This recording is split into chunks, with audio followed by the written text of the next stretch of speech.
Does it fly? Just. I figured it was connected. Oh, it's good. So you start off with, There it goes. I'm sorry. Now it's running. Maybe we should.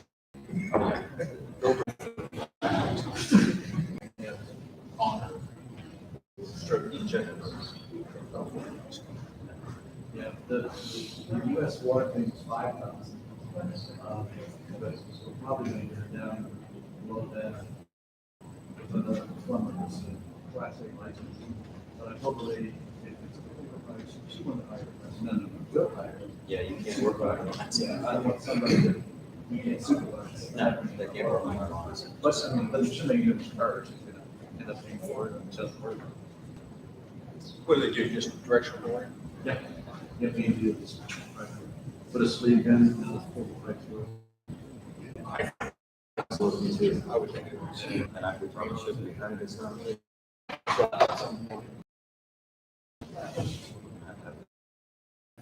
I don't imagine curtain. I Did you do, bring but snacks? yes.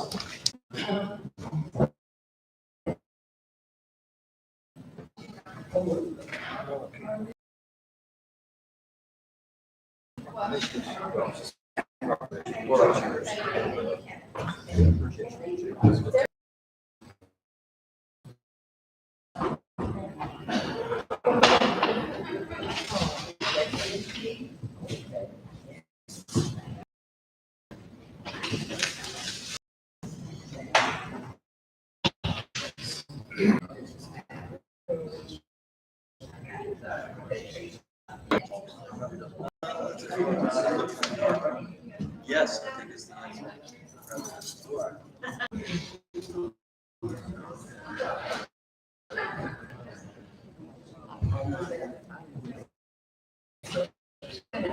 There's all the executive stuff.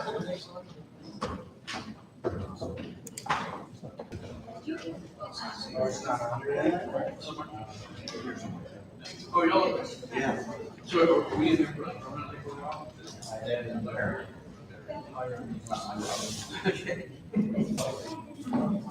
Straight before mosquitoes. He said, Yeah.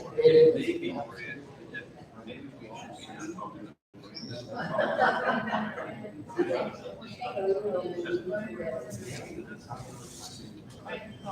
Oh, maybe that's what it is.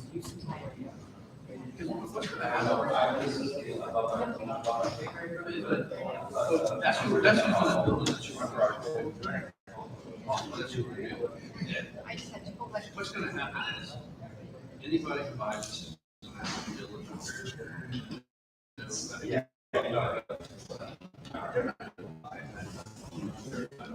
So.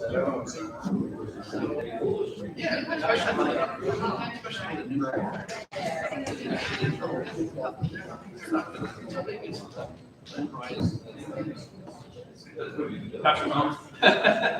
He's coming out here. Great. So,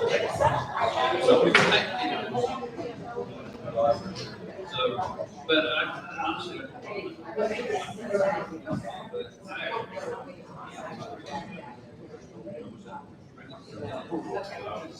Yeah, it's like, yeah. Did you get everything to work with my app?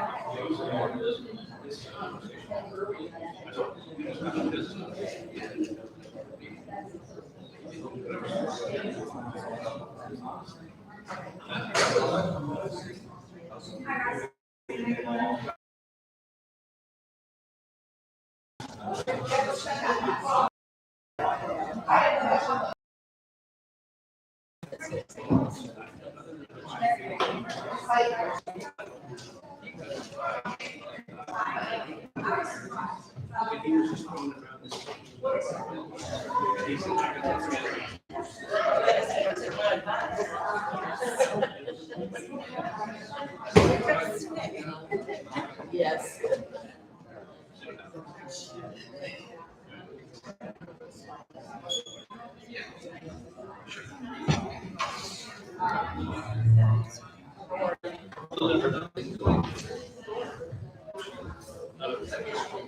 Serious mistake.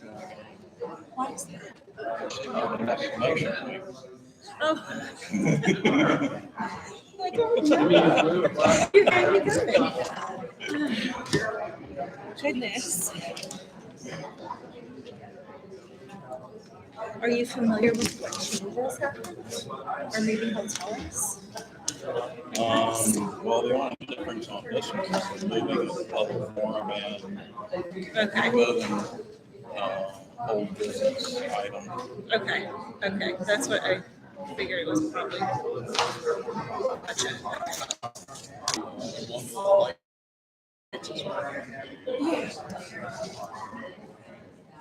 And they have LED lights.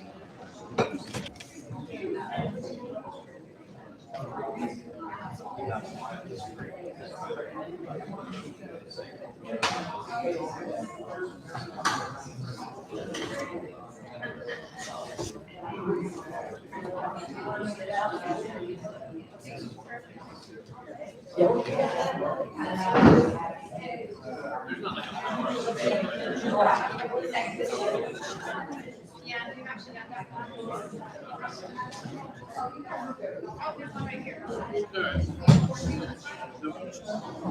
That's right. Maybe I might be better, but. Listen.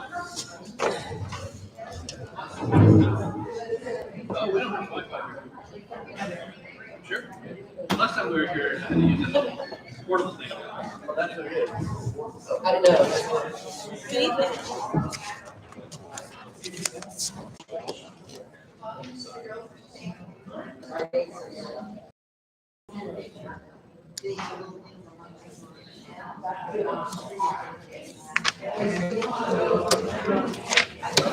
What time are we looking at? Oh, yeah.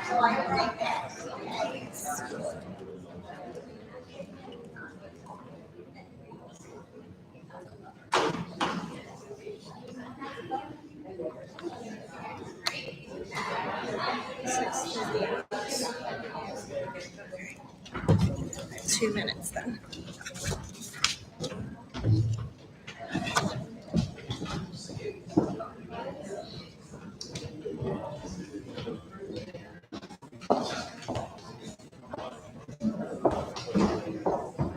You said about everything.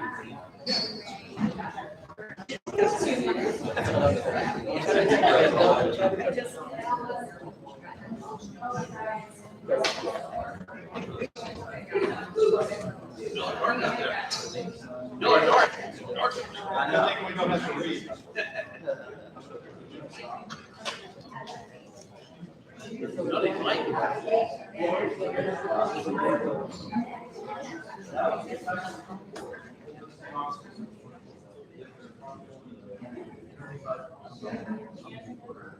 I have no problem. I got light.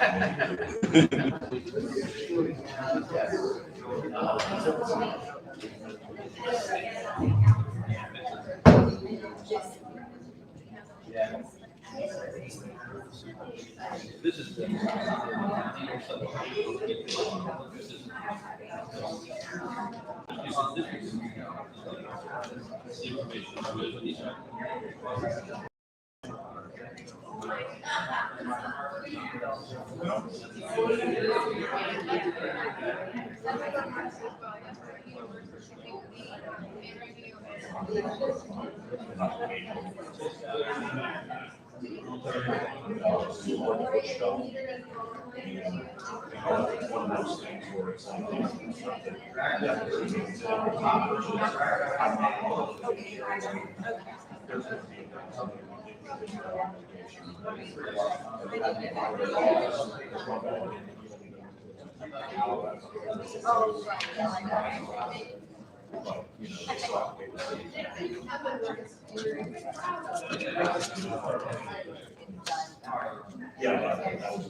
Is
that good down there?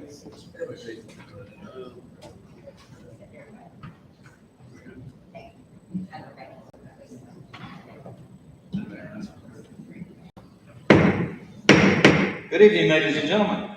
Welcome to the Lake Helen City Commission meeting. Today is April 13th. It is 7:02, and it's a pleasure to be here. Thank you all for attending this evening. We'll start out with the roll call. Zone 1. Present. Zone 2. Here. Zone 3. Here. Zone 4. Here. And the mayor is present, and the city administrator, the city attorney, and quite a few smiling and a few not smiling faces in the audience. That's okay. We're glad you're all here.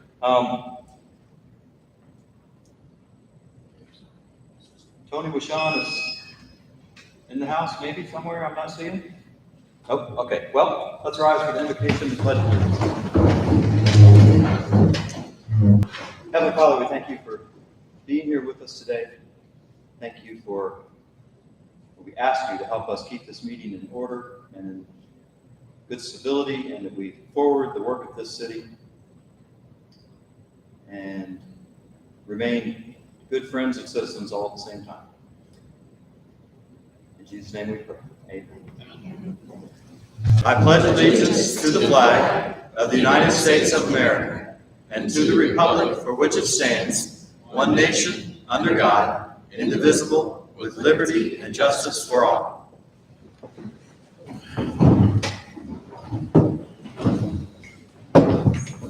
Are there any additions, deletions, or modifications to the agenda? Yeah. The Woods of Lake Helen is here, and they wish to address the commission against on the relationship between the commission and the HOA. I'd like to add that into, since it was brought up before, I'd like to add it into item 8. Old business? Yeah. Is that acceptable to everyone? Yes. Okay, so that'll be item 8B.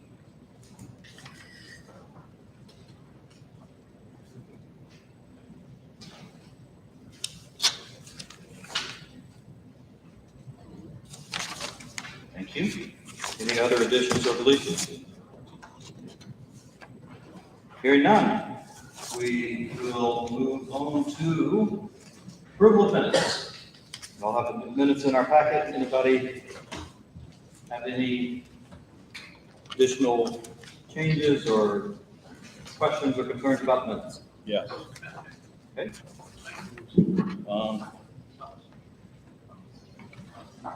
In the section on commissioners' comments, I guess it's called. Commission report by zone. Yeah, commissioners report by zone.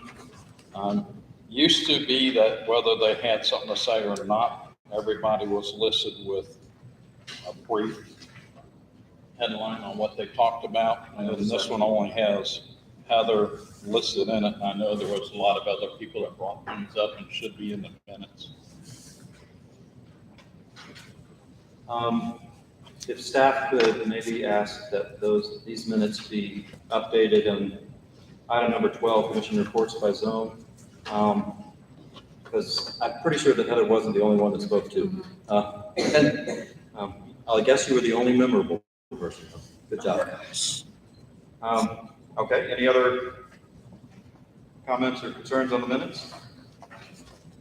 Well, we'll hold that approval of those until next meeting.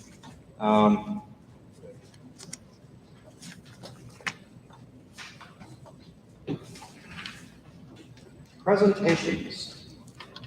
We have a couple of presentations to make tonight. The first one is to Sharon Hall. Sharon, are you here? Guess not. Sharon Hull has been an employee of the city for 15 years. And on behalf of the City Commission, staff, and residents of the city of Lake Helen, we thank you for your 15 years of dedication and service to our city. So if you see Sharon, when you see Sharon, express your thanks to her. It's pretty impressive. Next is proclamation. Whereas the teachers serve in partnership with parents to ensure the appropriate education for all children, and whereas teachers provide opportunities for students to develop basic skills for success in life and work, connect with the world around them, and experience the realization of high expectations and the fulfillment of steps toward achievable goals, and whereas teachers inspire students to think strategically and to integrate experience and knowledge to form reasoned judgments, and whereas our country's future depends upon providing quality education to all students, and whereas we hold our teachers in high regard, understanding the value placed on their skills and abilities, and recognizing the impact they have on our students' lives, therefore the City Commission of the City of Lake Helen is honored to recognize May 8th through May 12th, 2023 as Teacher Appreciation Week. Also, when you see a teacher, say thank you.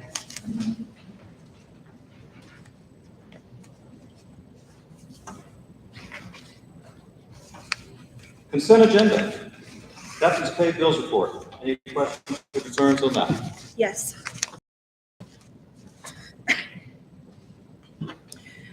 I just wanted to address the new signs I saw on here. I see that we're replacing some of the signs at Blake Park for the tennis court, etc. And I just wanted to see if we could direct staff to follow up about the signs that were going to be ordered last year, I think it was, for Blake Park and Market Park. And potentially if we could throw in the dog park being marked as well. Maybe do I need to rephrase that in the form of a motion after this? Or get a consent, I guess? We understand. Okay, Yeah. perfect. That's all. Thank you. Any other questions about the expense reports?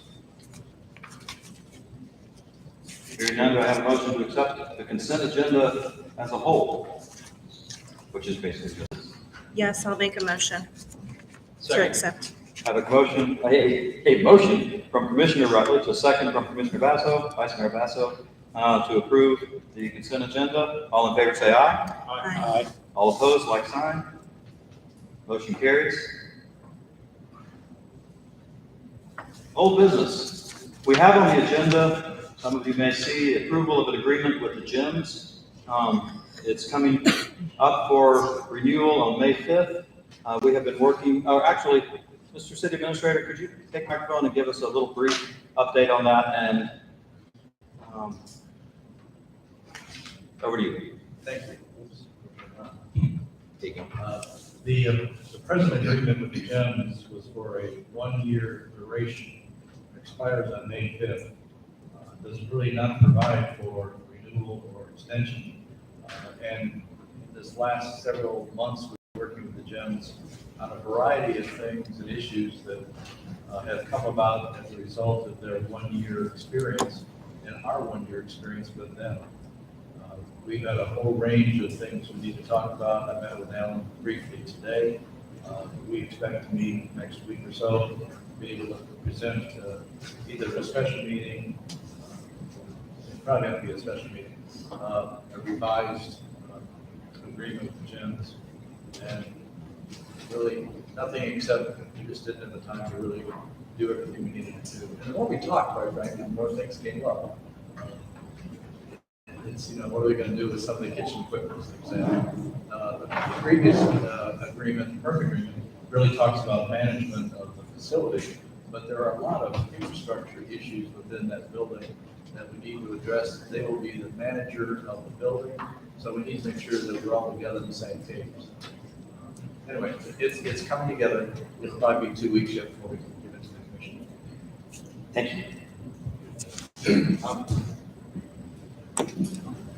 Can we make a motion to extend the current contract?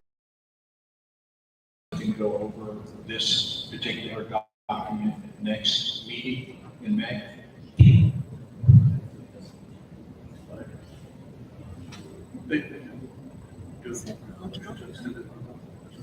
Okay.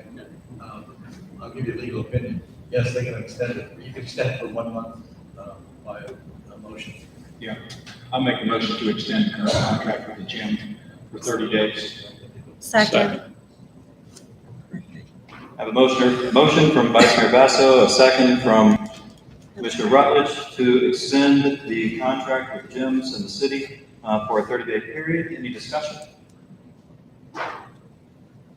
All in favor say aye. Aye. Any opposed, nay?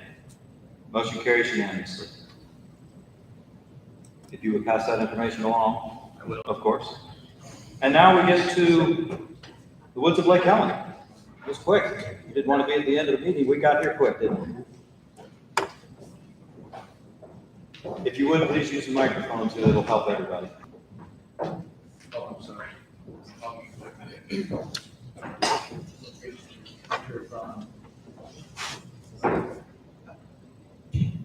Roxanne Lee Goodman, 391 West Michigan, here on behalf of the Woods of Lake Helen HOA. Debbie Ritchie, 310 West Michigan Avenue. You're also on behalf of the Woods of Lake Helen. So, last month we met with all of you. We came to discuss our position on the ownership and maintenance of the roads within our subdivision. So I prepared some words, I'll just speak from it. So we're here today as a follow-up to our discussion during the March Commissioner meeting. As a reminder, our discussion was focused on the city's assumption of the maintenance of roads within the Woods of Lake Helen subdivision. During that meeting, our attorney, who unfortunately could not be here tonight, reviewed with you our position that we have never held ownership or responsibility of these roads. And as such, any financial responsibility or accountability for maintenance is not the HOA's and should not be placed upon the HOA. As representatives for the HOA, we know that this matter weighs heavily on each and every homeowner as well as our neighbors within the city. Keep in mind, these roads provide access to many critical points of interest within the city. As such, we believe this issue should be resolved as soon as possible. The meeting last month ended with the understanding that a workshop or special meeting would be scheduled within 2 weeks to resolve this issue. And I know that we did have a conversation with the city administrator and Cameron that we didn't have that special meeting. But so neither the workshop or the special meeting took place. So as such, we're asking you tonight, again, as we did last week, to take a vote to officially assume ownership and maintenance of these roads. Mr. Mayor, cut to the chase. I believe that it's time for the city to just assume responsibility for roads without any additional hardship on the homeowners and the AHOA that's there. And I'd like to put a motion on the table to assume the roads as is without the additional requirements that the city is asking for.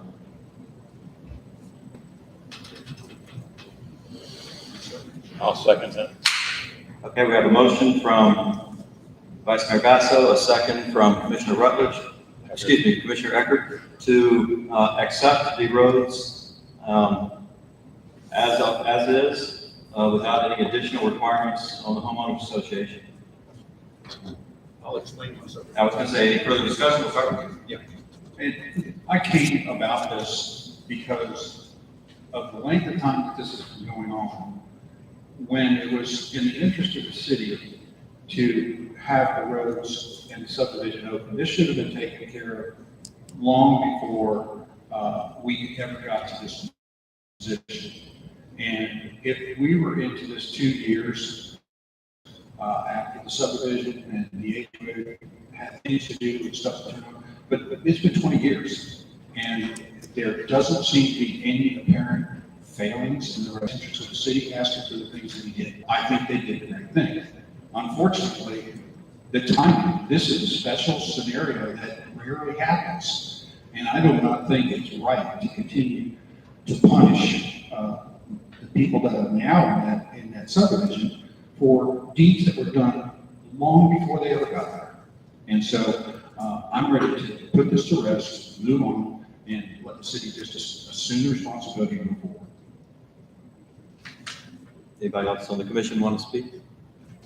I would like to speak for just for a minute, to say that we did have a nice conversation. Roxanne came and met with the city administrator, myself, and Kurt Sniffen was going to come, but there was a conflict. And I did have a nice conversation on the phone with him as well. We've been waiting, frankly, I just heard actually this evening, we finally got our third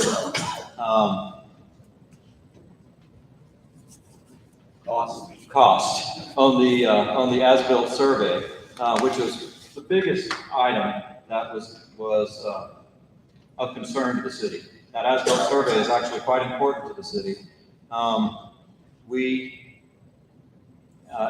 We had gotten an initial bill, I think about 30,000. We have had three proposals or three prices now. One is 35,000, 25,000, and then today 15,000. Yeah, the prices came in at 35,000 and then 25,000. And now today, finally, we got a estimate from the person who did, or the company who did the initial survey back in the day. And that came in at 15,000, which is really getting much more palatable a number. Just in its brief discussion with the city administrator, and I believe you mentioned it last meeting, you had thought that maybe the city and the homeowners association could split that bill, which would be $7,500. And that was a reasonable thing to think about and to bring before the commission. That obviously we didn't decide anything, we just talked about it. But I wanted to tell you where my mind had been and the information that had flowed through. It's one of the reasons we didn't get anything done is we were still waiting on estimates and hoping that those would come down. Any thoughts on that price tag as far as 15,000? The only thought that I come up with is I don't know, because I haven't gone with tax rolls to see what kind of taxes people pay in that neck of the woods, but my guess is it's substantial. And I don't really wish to tax them any further. I think the city should just bear the burden and move on. The decision to continue to move forward with the subdivision and not get the stuff that we needed happened many years ago, just beyond the recession, when the developer wanted to come in and start moving forward with developing there. So as much as I don't think it's the city's responsibility, I do believe that it's in the city's best interest to go ahead and pick up the towers. Would you like to amend your motion and add that the city will pay for that? If we assume that the city would pay for it. So you just assume that's in your first motion? Yes. Okay, so it's understood. Okay, that's clear. That's fine. As long as we're clear on that. Any further discussion from any other commissioners on whether or not? Oh, city attorney. Okay. Just a couple thoughts. First, I'm not opposed to the city taking over. Hello? No. Yeah. Okay. I'm not opposed to the city taking over the roads. I'm actually, I was pushing for the city taking over the roads, the sidewalk, and the stormwater, because they're all interrelated. Most of your sidewalks are in our right of way. But there's, yeah, it's on. There you There we go. Most of the sidewalks are in our right of way, and there's only a very small section that has, the separate sidewalk easement to the HOA. The rest of it's in our right of way, so that's gonna be our property. And your most likely situation where there's gonna be liability to the city is sidewalk failure, someone trips and falls. Also the stormwater, if obviously there's flooding occurs, they're gonna think we're responsible for that. It's very important that they maintain the stormwater system because we're going through a new rate study right now, and I believe the Woods will end up getting a credit off of their stormwater fee because technically for the covenant restrictions, they're responsible for maintaining their own stormwater system. So that's very important. We need to do. But if there's a damage, say there's a leak in the stormwater system, all your stormwater pipes and all the drainage parts are in the public right of way, some of them may be on the road. If one of their stormwater systems break, have a leak, causes a sinkhole and damages the road, they're responsible for cleaning that road up, or fixing that road. Likewise, if there's a problem with the road that causes damage to the stormwater system, we're responsible for it. I say all this because if we're going to just accept the roads only, I think instead of just doing that, my recommendation would be we have an agreement that says we will accept the roads.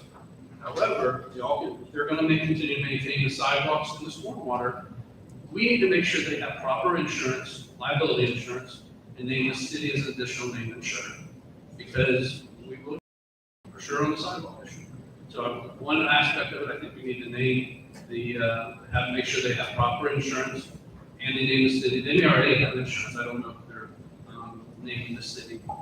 There's financial reporting that needs to be given to the city per the existing regulations. We need to button that up to make sure we're getting the financial records. And probably, to me, one of the most important things that we need to address is we have to change the development order and take out the obligation that somebody needs to build a park and dedicate it to the city.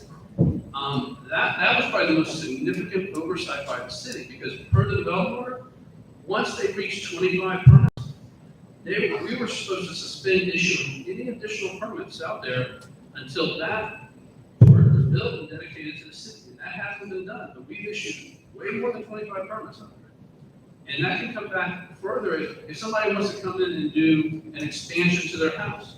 We shouldn't issue another building permit per the developer. If somebody's house burns down and they want to rebuild, we should not issue another building permit to rebuild.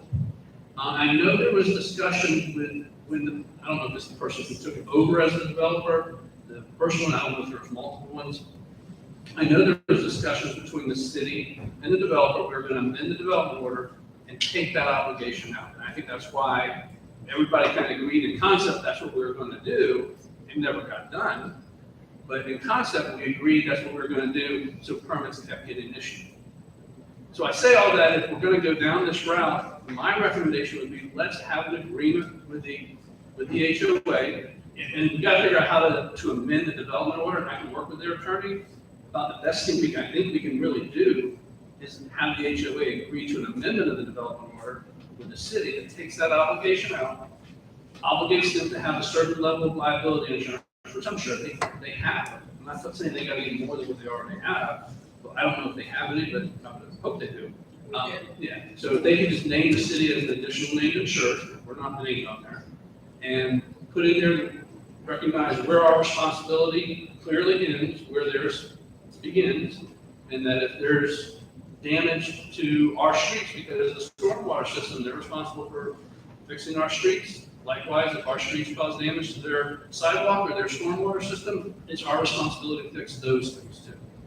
I just think we ought to have it in an agreement instead of just making a motion to say we accept it, because there are other things that need to be tightened up. And I'm not, although I would prefer the city take over everything and just be responsible for everything, this particular type of arrangement where you have public facilities being privately maintained. That's kind of odd. You know, whenever I see the HOA maintaining things, it's a gated community. I'm not saying, I'm just saying what I've seen. So my recommendation was we would work with the HOA, with their attorney, to come back with an agreement. If you all give us direction, say, yeah, we'll come back with agreement, we want to accept the roads, put that in the agreement. We can put in the agreement and address these other issues, and then have an agreement back to you for the next meeting. Are you saying that the assumption of the roads would be contingent upon stormwater and sidewalks? Is that No, what- the only thing is soil. Okay. But just a part of this agreement, so the city would assume the roads and the maintenance of them, but part of the agreement would be that we have a certain amount of, well, we have the insurance, but maybe you all add, Additional insured. right? And you may have adequate insurance already. Right. And name us. Just make sure. that they- Also, I think this agreement needs to amend it though. Let's get that whole park issue out, because that really could come back to bite us. And get that taken out, and just make it clear that we're Yeah. responsible for the roads and all that stuff. Just those issues are the only things that I really see, you know, there's already financial reporting in the covenants and restrictions that y'all need to be doing. I assume, you know, we can't find it, but within 3 years of the certificate of We've got to do completion. the stormwater review in the Yeah, 3 years yeah, to yeah, all the that's changes, we know that. Right, and I don't even know if we can't find a certificate of completion. So I don't know if that was ever issued, because that didn't trigger the obligation to do the That's what we stormwater review, so, but just for y'all. So to would get- this be, when this agreement, that would suffice for that certificate of completion? Is that, that would link it You know what, we can together? go and put it in there, that it is a certificate of completion. I don't know that I would wait 3 more years to do your engineering. That's not the intent, not the intent, no. Yeah, so. We were kind of just waiting for this to kind of pan out. And like I said, I've been sort of behind the scenes pushing, I just think we should take the rug all over, but if y'all don't want that, that's fine, that's my. It's not a no, I think we really want this part of it Right. done, and then there's a possibility Right. based on conversation. It was surprising to me when I found out there's like one road that has sidewalk easements, and the rest of them are in the public right of way. And so I've been trying to figure out, see, I just kind of viewed it as our property. And it's like, if I hire someone to maintain my property, but there's a dangerous condition on there, I'm gonna get sued as a property owner. And I may be able to sue that person for breach of contract for maintaining my property, but I still have responsibility as a property owner. And I kind of view it that way. These sidewalks are gonna be on our property. And even though you're responsible for maintaining it, I think we're gonna get sued. And then technically, we would turn around and look to you for the breach of the covenants and restrictions. It's easier to address the insurance. We can address all that through insurance. So we cover anything other. Exactly. We just need to make sure it covers sidewalk and stormwater. Let's, we'll make this the certificate of completion. We accept the roads. And then we, if your attorney agrees, I don't know how else other to do it. Other than say, we just agree, look, this part of the development work comes out. If you're not building it, you don't have to dedicate it to us. We can address that. So is this a separate part, or is this a part that already exists? This is a part that exists. I- And there was a discussion back and forth about ownership, and then we had a meeting in July, I It's, think during COVID, where we said we wanted to retain ownership of it. Yeah, the park was built, it's there. No, it's there. maybe it's built and it's. It's there. It's there. Okay, so it is built, okay. Yeah. Oh, yeah. Well, it says we'll It take was away just the a matter of obligations you all to that. taking it, and our understanding was the city didn't want it, So we kept. I could so do we it. kept Okay. it. So the park's there, it's So we'll there. just, but the way it's worded, it has to be built and dedicated, so we'll just take that. My understanding was that y'all didn't want to give it to us. See that, So, yeah. Which is fine, But the either park way. has been It's not- Understand it was different parties part of that conversation. Right, It it wasn't us, It came yeah. up about, I think, about 5 or so years ago at a city meeting, and the agreement was that the HOA wanted to maintain the control of the park unless that's Because changed it's back since in the then. middle of the subdivision. And because There's nothing changed. at Yeah, that time, you guys could probably were able to do a better job of maintaining it than we would. yeah, I'm just looking yeah, at- and it is right in the The middle, details, so that we don't come back. exactly, right. My intent when I said that I the assumption of the roads was, what I really should have said was, we should assume everything that's in the right of way. We should handle the stormwater just as well and charge each one of them the stormwater fee just like everybody else in the city. I don't understand why we we would want to get into an agreement to where the HOA is going to be responsible for the stormwater. It's how it reads now, and I think Yes. what I understand is that when this subdivision was in the process of being built, the first intent was to have it as to be a gated community. And then the feedback was, no, we want to have look and feel, it needs to be a subdivision, but it's got to fit in Lake Helen. So the agreement was no gates, but be as though it was a gated community, and that's where the stormwater and the sidewalks came in. So that was from the research. To me, I think it's clean, to assume responsibility for everything in our. So, and as far as the assessment for stormwater, everyone in the woods is already has a Yeah. stormwater assessment. Exactly. We already have that. Is that, On top of, is that in addition to? Well, what's gonna happen is we're retaining consultants to review our stormwater mapping. What we anticipate is going to happen is, because I think you have to do it, is when you have a stormwater system on a piece of private property and it's being maintained privately, typically those property owners get a credit off the stormwater fee that people who are charged, who don't have a stormwater system, completely discharge into the streets. And they don't get a credit because they have no on-site stormwater. But so your fee, but it doesn't show that on our tax bill. well, right now, I don't see a credit, but maybe that's behind the scenes. I don't think you get one right now. Okay, Okay, but the fee is so small right now, I think everybody can say, well, who cares, it's staying. okay. The fee is going up. Oh, I know that. It's going up. We all hear that. So, we're doing the study now, but I think as part of that study, we are going to the woods, possibly Ivy Pond, any place that has a stormwater system that maintains, to certain levels, of retention. I think they're going to pay less than residents, property owners who don't have stormwater. Okay, and still retain the responsibility. But you still retain, and that's what, you That's retain the the balance. responsibility, and so that's the whole thought. You collect an assessment. Yes, Even part of your dues is to maintain the stormwater system on your property, that's why you don't have to pay the city the full amount. but if the city took over the stormwater also, then we just would not get that credit. You would not have to, you'd have to full assessment. Right, but But everything then- else would be the same. Well, your assessment from the HOA should go down because for whatever you're collecting for the 18-foot stormwater. Right, but as far as our relationship with the city, that would just be the difference in the Yeah, whatever the stormwater credit. assessment. We just wouldn't get the credit, we would pay what anyone else in the city would pay. And, it's, however y'all want to do it. I mean, I just always thought the city was going to be on the hook liability wise, just because they're going to deep pocket, and we're always deep pocket, and they can find a way to sue us, they will.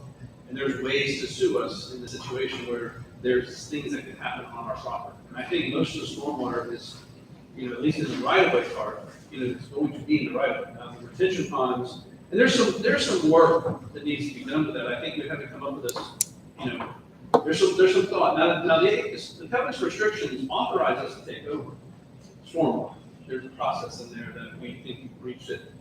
Not anything that we can go and take it over. There's nothing in there about us taking over. So we can attack this one bite at a time, which is fine.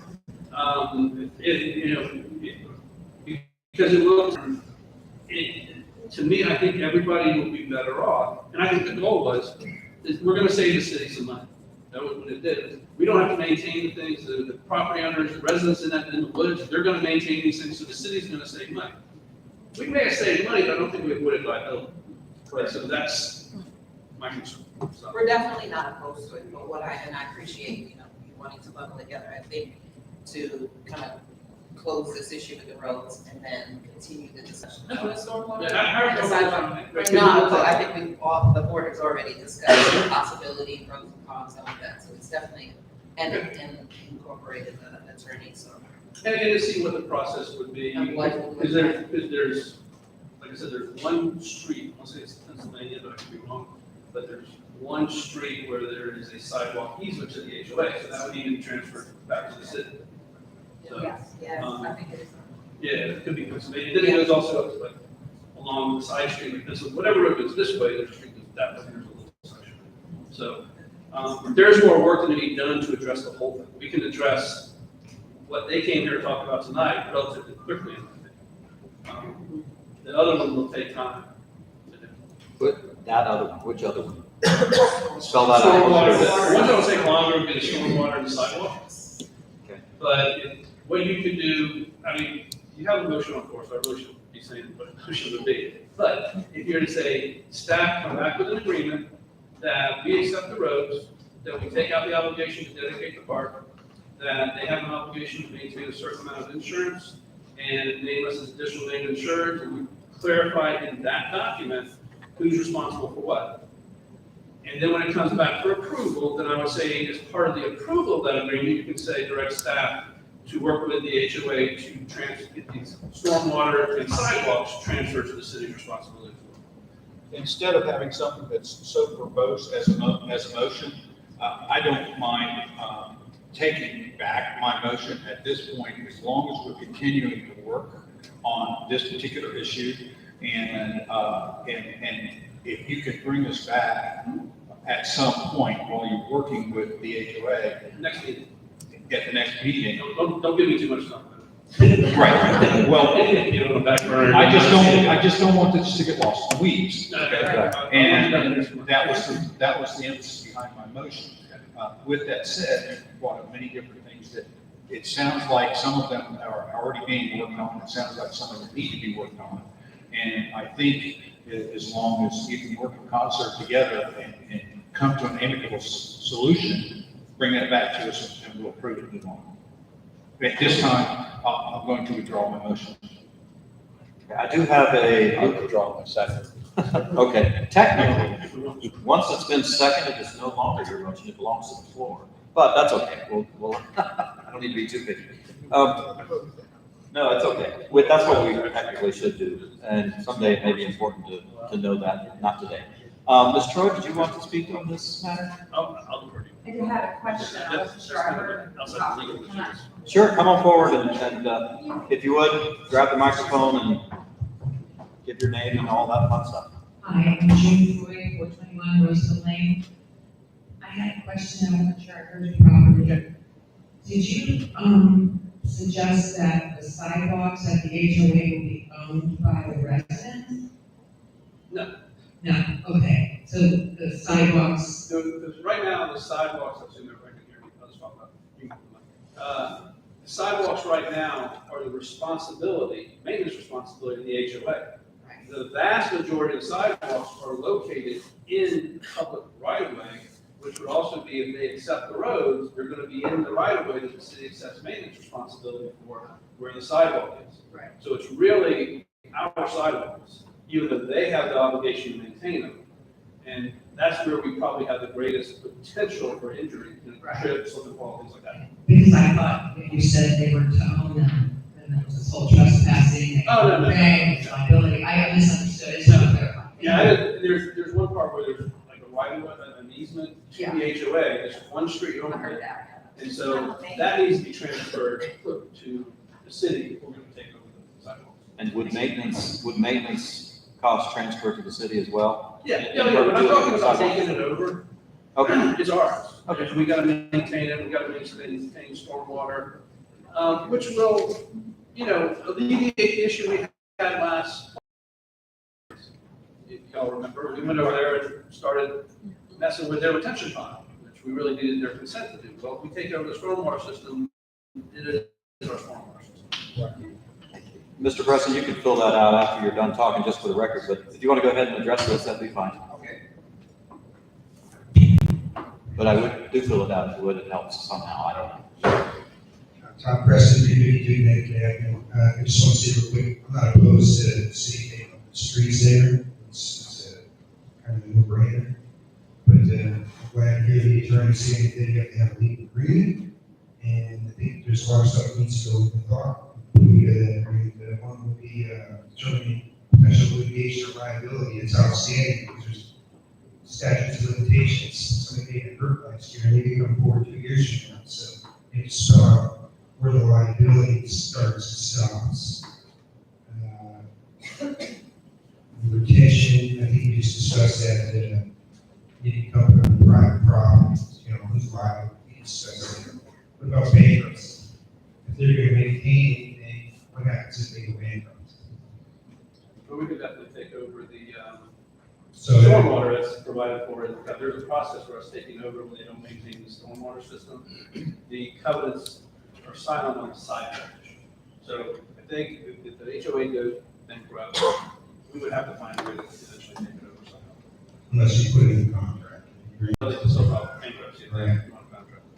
So the last thing is, spelling out the guidelines for me, she talked about that, but I would also encourage the Woods HOA to also modify their HOA governing document, because, there's some things in there that you'll have to change when you give it the streets, and specifically, there's an item in your governing document that states that, you're not entitled to, tax credits for your private stormwater system, so you might want to take that out.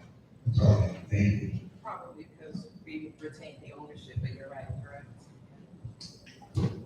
Yeah, it's kind of weird how they said that. It said, I read that. I don't know if that's enforceable, to be perfectly honest with you, because first of all, it's not taxed. It's an assessment. And then you're not entitled to a credit, but if the law says we have to give owners who maintain their own stormwater system a credit on the assessment by law, I don't know if what the covenants restrictions say will trump that or not. So I'm going under the assumption that we can't by agreement change what the law mandates. So, but we'll see what they come out of that. I would hope that the agreement would be, keep us all in compliance with the law. Yeah, do it up. Yes, I am hoping that that's, It's clear as mud. Hint. Well, That is the intent. have we come to a place where we can let staff, you, Mr. Simpson, prepare this and be ready for the next meeting? I think Scott's satisfied with his portion of it. I would still advocate that we do need that survey, and if the commission does not want to split the cost, I would recommend that the city pay for the full cost, so we have that as a blueprint of the entire system, including the stormwater. The stormwater is part of the survey cost. Yeah, is it going to be time sensitive? Does it need to be part of the negotiations that you're working on now? Should it be done I before? don't- Is it going to change the negotiation? No, I wouldn't think so. Okay. Scott's talking legalities, we're talking about any practical Sure. matters underground or above ground. Right, so, this can be done, really at any time. It should be done as soon as possible, but, I think before the negotiations out, we get to a place where all parties are satisfied. And then, once it's handed over, it is our responsibility, and that's just a budget item. Right. Well, I would suggest that if you were willing to make a motion to set aside the purchasing requirement, we do have three prices that were not formally bid, but do have three price proposals, except the lowest one, which is James Sullivan Survey. And they're the ones again that did the original surveys, and that would give us an as-built of the subdivision as exists today. Yeah, I can make that motion to, That's presented by staff. yes. A motion to review the proposals and accept the lowest bidder on the survey for the name subdivision, With the Woods of Lake County, As recommended by staff. as recommended by staff. Do we have a second? I have a motion from Vice Mayor Basso, a second from Commissioner Bishop to move forward as recommended by staff with the survey, the as-built survey for the Woods subdivision. Any further discussion on that?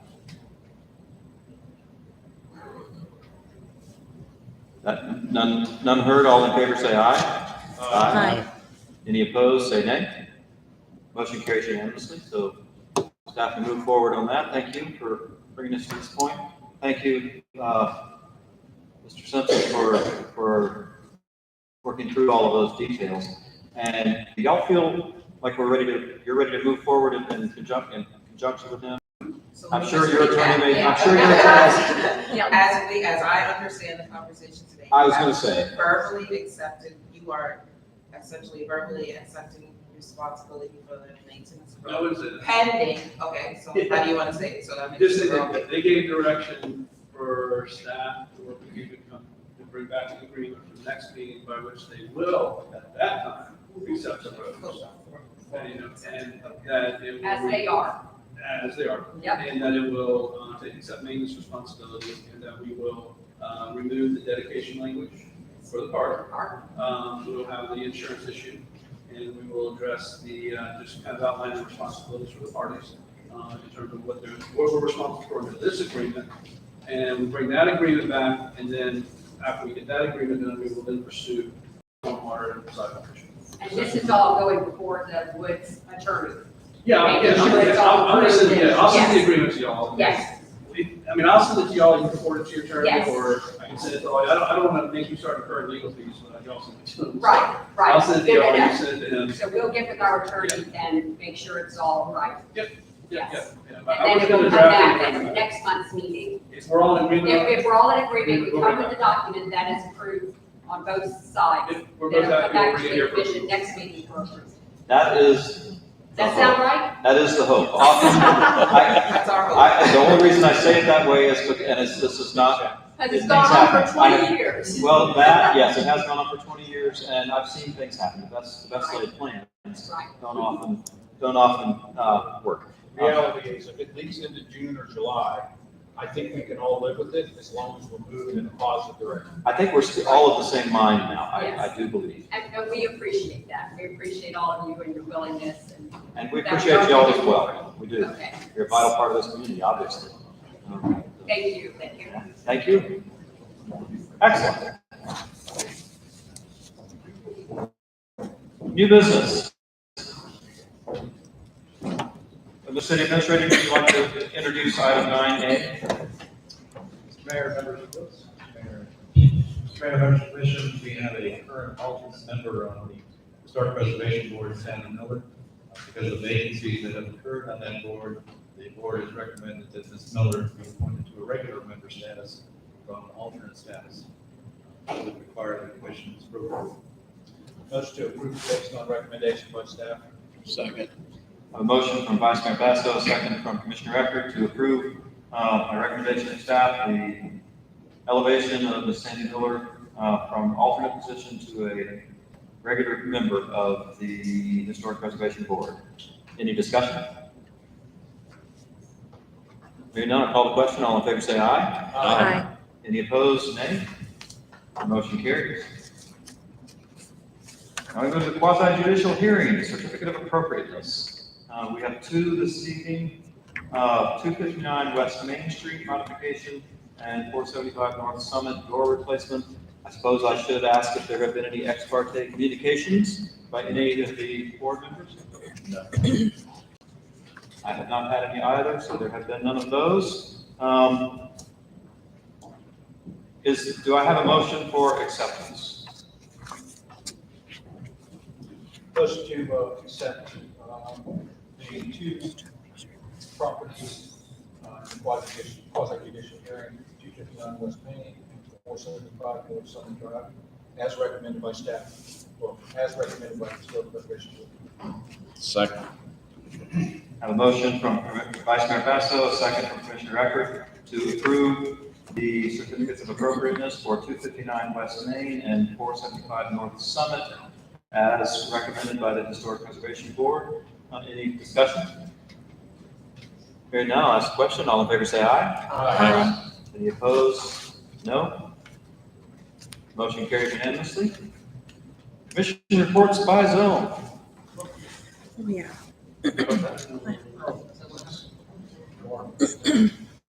Public forum is after, It's 13. Got the new one. The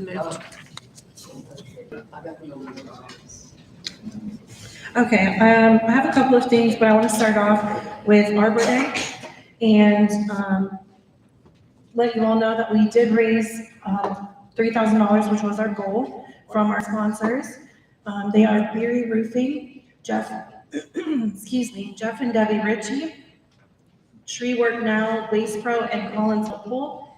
And we also have some volunteers from the Gem Station, Lake Helen Lake Committee, and Lake Helen Garden Club who will be helping us on the day of the giveaway. So thank you very much for contributing to this event. It is dear to my heart, and I really appreciate it. Also, it is open to all Lake Helen residents and with proof of residence in the city, and it's the same day as the 47th Annual Heritage Classic and Antique Car Show. It's quite a mouthful. And so I wanted to kind of talk about the parking situation. Ivy Lawn has generously offered to make parking available in the main campus parking lot, and also will be utilizing the parking behind the police station at the Gem Station so that we don't interfere with this car show. Just want to make sure there's no pushback on that from anybody. Hearing none, okay, great. And we'll be giving away red maples and live oaks that day. I would like to see if, instead of reading the resolution that we normally do on Arbor Day, if maybe we could move it to kick off the event and plant one of the trees at Lake Park, since it's right there in conjunction.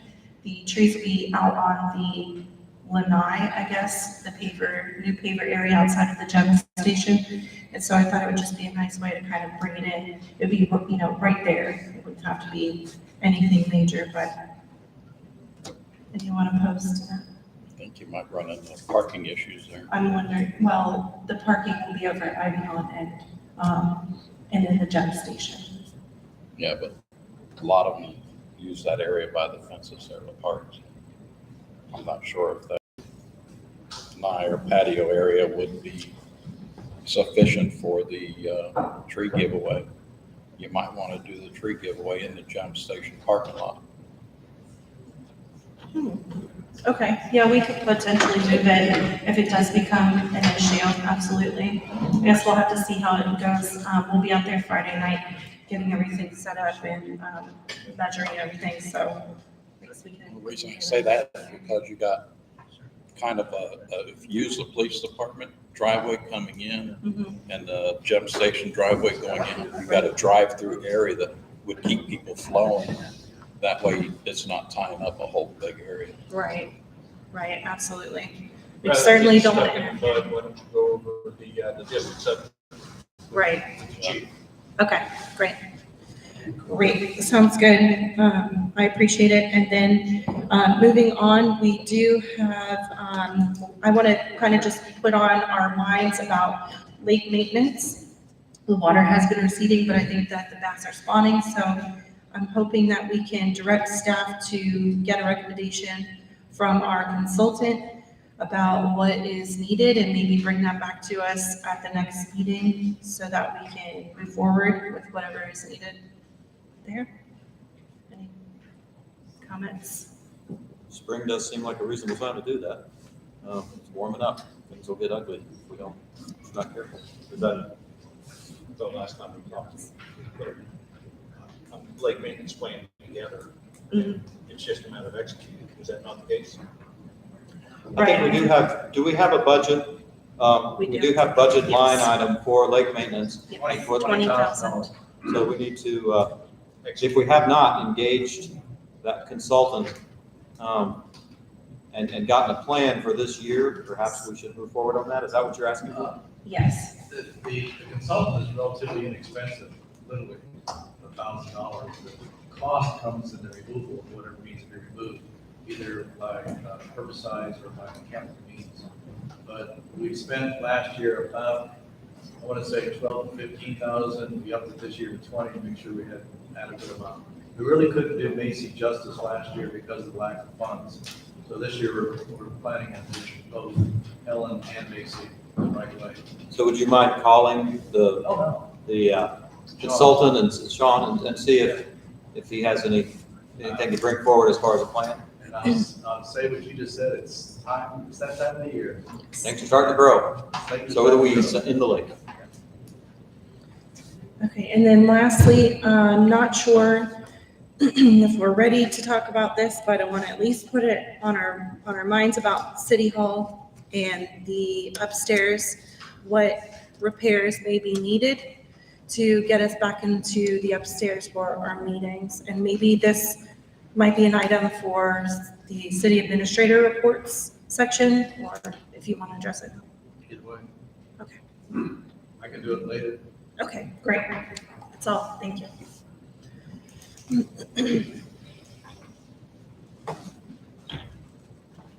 For my report, I got a request, I believe it was last Friday, from Ivy Hahn. They wanted to have a meeting over stormwater and stuff.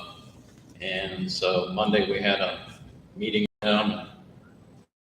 The principal and Todd were there. Found out a lot of good information, and they're concerned because Ivy Hahn's budget year runs from the beginning of June to the end of May. And so they have to have their budget report in to the state office, usually around the beginning of May. And they were wondering what the cost was going to be to them for the stormwater issues, because their cost is going to be based on a 41 or 42 residential unit type thing. So they're paying the same cost as 42 or 41 or 42 residential unit costs.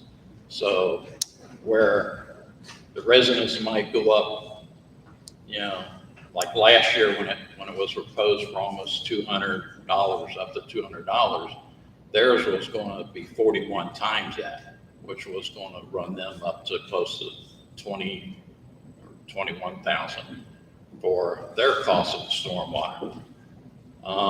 In the process, we discussed different areas that would alleviate the cost of the stormwater. One of them was for stormwater credits, which was already brought up in an earlier discussion. Found out that our stormwater Lakeview, from Water Street down Lakeview, the pipe goes into Ivy Hahn's retention pond. They have a 7-acre retention pond behind the school. And so they're absorbing the city of Lake Hill stormwater already. And so that's one item that they were looking at saving costs on as possible credits. There's also the possibility, because of our wanting to improve stormwater conditions in other areas of the city, that they might be able to sell that retention pond area to the city so that we can add other units into it, such as the overflow from Lake Harlan would go there instead of running all the way down East Ohio, which would save a lot of piping and everything being put in underneath the roads and stuff. So they're reviewing that to see if they're able to separate that property off from their property that they have, to be able to have that option to it. And I just want to let the commission know about the meeting. I already updated Lee on it. And they're wanting to know that also, because of, we have that assessment review coming in on our stormwater on what we're going to charge. If there's a possibility of receiving an estimate on what that increase would be, so that they can get their budget reported to the state at the beginning of May. And Lee said he would work on that and get that information to them. Thank you. Can staff do some research on that storm drainage from the city into Ivy Hahn's retention pond, and see if there was some sort of agreement between Ivy Hahn and? We sure can. When Ron brought it up, it was the first time I heard, in fact, a good deal of Lakeview apparently flows into that 7 acres. And But there may have been an agreement. there may have been an agreement. Yeah, I don't know. I know there's, yeah, but we'll research that. There's also a discussion that's been going on long before I got here on the ownership of that road too. So it may all blend together, I'm not sure. But we can do that, absolutely. I don't have anything else.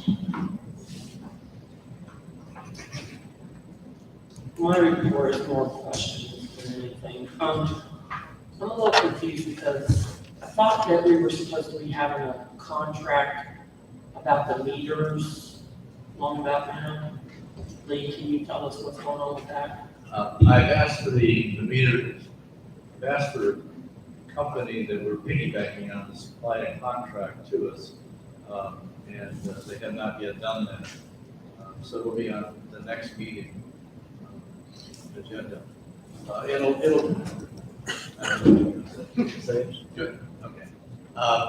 What we'll be doing is actually adopting the Sanford contract, which will be rather strange because there's a lot of things in there that we will not be purchasing or acquiring or using, but to piggyback correctly, the city attorney has suggested we actually use their contract. That same situation will happen with the salvage contract. We'll be piggybacking in that case on the Seminole County's competitive bid from the school district. So it'll actually contain wording about making sure that everybody who deals with the students go through the process of security. And it has nothing to do with us or our vehicles. So they'll look rather strange in terms of adoption by this commission, but that's what we'll do, actually piggyback on those particular contracts. Has that company agreed to this piggybacking? They have? Yes, in both cases, yes. Because, and they're gonna give you the price that you gave when we applied for the loan, which was 2 years old already at that time? They are going to give us the price that Sanford will pay. Now, Sanford did agree to a slight upcharge based on their dilly-dallying around with that thing. But they have amended their proposal and their agreement to reflect that increase. So we will pay what Sanford is paying. I get that, and my concern is I thought when you applied for the loan, that they had to know the exact amount that we needed for that loan before, and I thought we had to have a contract before we applied for that loan. We actually had the agreement and we had the numbers, and working with Florida Rural Water, we put the numbers together, gave it to them, and they called up and said, oh, woefully inadequate. So they actually modified our request for funding by some $300,000 to ensure that we would have available funds when the unforeseen comes up. They didn't want us to run out of money for a monster. So we have, it's a state process that's unusual. But yes, we have the numbers from Sanford. They have been supplemented with things that are not in the contract, services that may be necessary, et cetera, et cetera. And all of that. We don't need them, we don't borrow money. We only draw down the money that we actually need. But again, they don't want us to end up at the end of the project and, oh, by the way, you need to pay us another several $100,000. So that's in the works. Okay. The other thing I'd like to know is, can you give me or us some details about a house on Mackenzie that is looking to put in, to tap into our water lines? What's going on with that? There is a very nice lady, and this is our Hare, who's she's actually outside the city, but she is adjacent to a city water line, and her well has gone bad. She doesn't have that. She wanted to investigate the price of both the new well and city services. She has the price for the well, and then we gave her the price for tapping into the line and tapping and putting the meter in effect, and et cetera, et cetera. She thought that was exceptionally high. She wanted to know if she could research it further. She did. She located a company. Incidentally, we would farm out that work ourselves, so it's just a matter of who's the vendor going to be. And she found a firm in Ocala that has the proper licenses, and they are now today bidding on what they would pay or charge, the city to do that same work. I don't have those numbers yet, but there's a lot that goes into it. It's not only that, but there's $1,000 impact fee for the water. There's a $650 meter fee that are not part of any agreement with any contractor that have to be paid. Did you agree to waive that meter fee for her? No, not a bit. You didn't? No. Now, the company that, if she uses her own company to install this, we would have to supervise that install? We would hire the company, we would not let anybody touch our water lines without our supervision and our oversight. But we would use their price. We would use their price, but who would supervise the work? We would contract the work. Yeah, we would ask US Water just to make sure that whatever they did was correct. So we're gonna pay US Water to look at somebody else's? They would not charge as much. They would not do the work. Okay, here's the question. Yeah. Did you give that company that wants to bid that work US Water's bid? Yeah, they did. Just so they would have, just so they have the requirements of what it was. No. And they would know what they had to come below if they were going to come below the number. Lee. At the very least, that is very unethical. You can't supply a bidder with somebody else's bid and ask them to If you come. want them to beat the bid, yes. And I wanted them to beat the bid, so the lady didn't have to pay as much as she was objecting to. Okay, I'm done.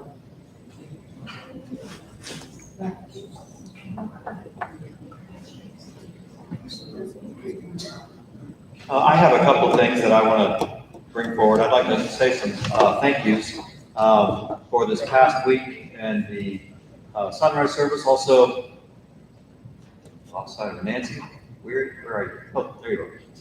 Nancy, thank you for your Crosses for Christ campaign and for beautifying the city during Holy Week. We appreciate that. We had a sunrise service that I was a part of that was put together by several local ministers that all were invited to come to attend and participate. And we have had good participation from all the local ministers and churches, or many of them. I'd like to thank Vince Kuda for his work with that. Pastor Vince Kuda did a lot of work with that. Pastor Lewis, who's a pastor here in town, his family, they brought lots of equipment, set it up on a cold, misty Sunday morning and at 5 a.m. And bringing out their own personal equipment, which is expensive stuff to set up in the rain. It was quite impressive to see their spirit and their willingness to be a part of that. I think Ron Herman was also part of that, All Quality Lumber. He was our drummer, and he brought his drums out there in the rain, and those drums are babies. But he set them up in the rain and participated in it with his bad back, which is excruciatingly painful. So thank you so much to him for doing that. I'd like to mention Terry Medlin. He didn't participate this year, he did last year, but the reason I want to mention him is that he is the pastor of the Lake Elm Methodist Church, and he is retiring this coming Sunday. So if you see him or would like to take opportunity to see him, he's in an important part of this community. That church is an important part of this community. So speak to him. Tell him thank you for all the work he's done here. It has been tremendous. Dr. William Bradley at the New Hope Baptist Church helped us. Pastor Shirley Myrick, the senior pastor at Mount Olive AME Church, was there Sunday. Not participated. I think she just kind of wanted to check us out, but she offered future support and was very nice about it all. Pastor George at the Dunamis Community Outreach in Cassadaga. He is actually a missionary to the United States from Kenya, which is not something you generally think about, but he is a wonderful man. I've enjoyed getting to know him. He has participated in this service both years and is quite impressive. Their church is struggling. He shared with me a little bit about that. So if you're inclined to help a church on the edge of Lake Helen, the Dunamis Community Outreach and Ministry is looking for some assistance, and I encourage it. He's a wonderful man and it's an interesting and lovely church. Pastor Tony Wishon at Lake Memorial Baptist Church also helped both years, and we appreciate his involvement in both preparing for it, organizing it, and participating in it. Each and every one of these pastors and others as well that have, even without my knowledge, participated in that, we appreciate. These are difficult times in this world. The world's getting darker, in case you may not have noticed. It's part of what makes Lake Helen special is the churches within it, and the spirit within it that these churches support and cultivate. I just want to say my appreciation for them is profound. Is there anybody here on the Lake Committee this evening? Nope. Well, I was hoping they might introduce the Lake Festival that's coming up this weekend, but I'll do it with complete ignorance. What, next weekend?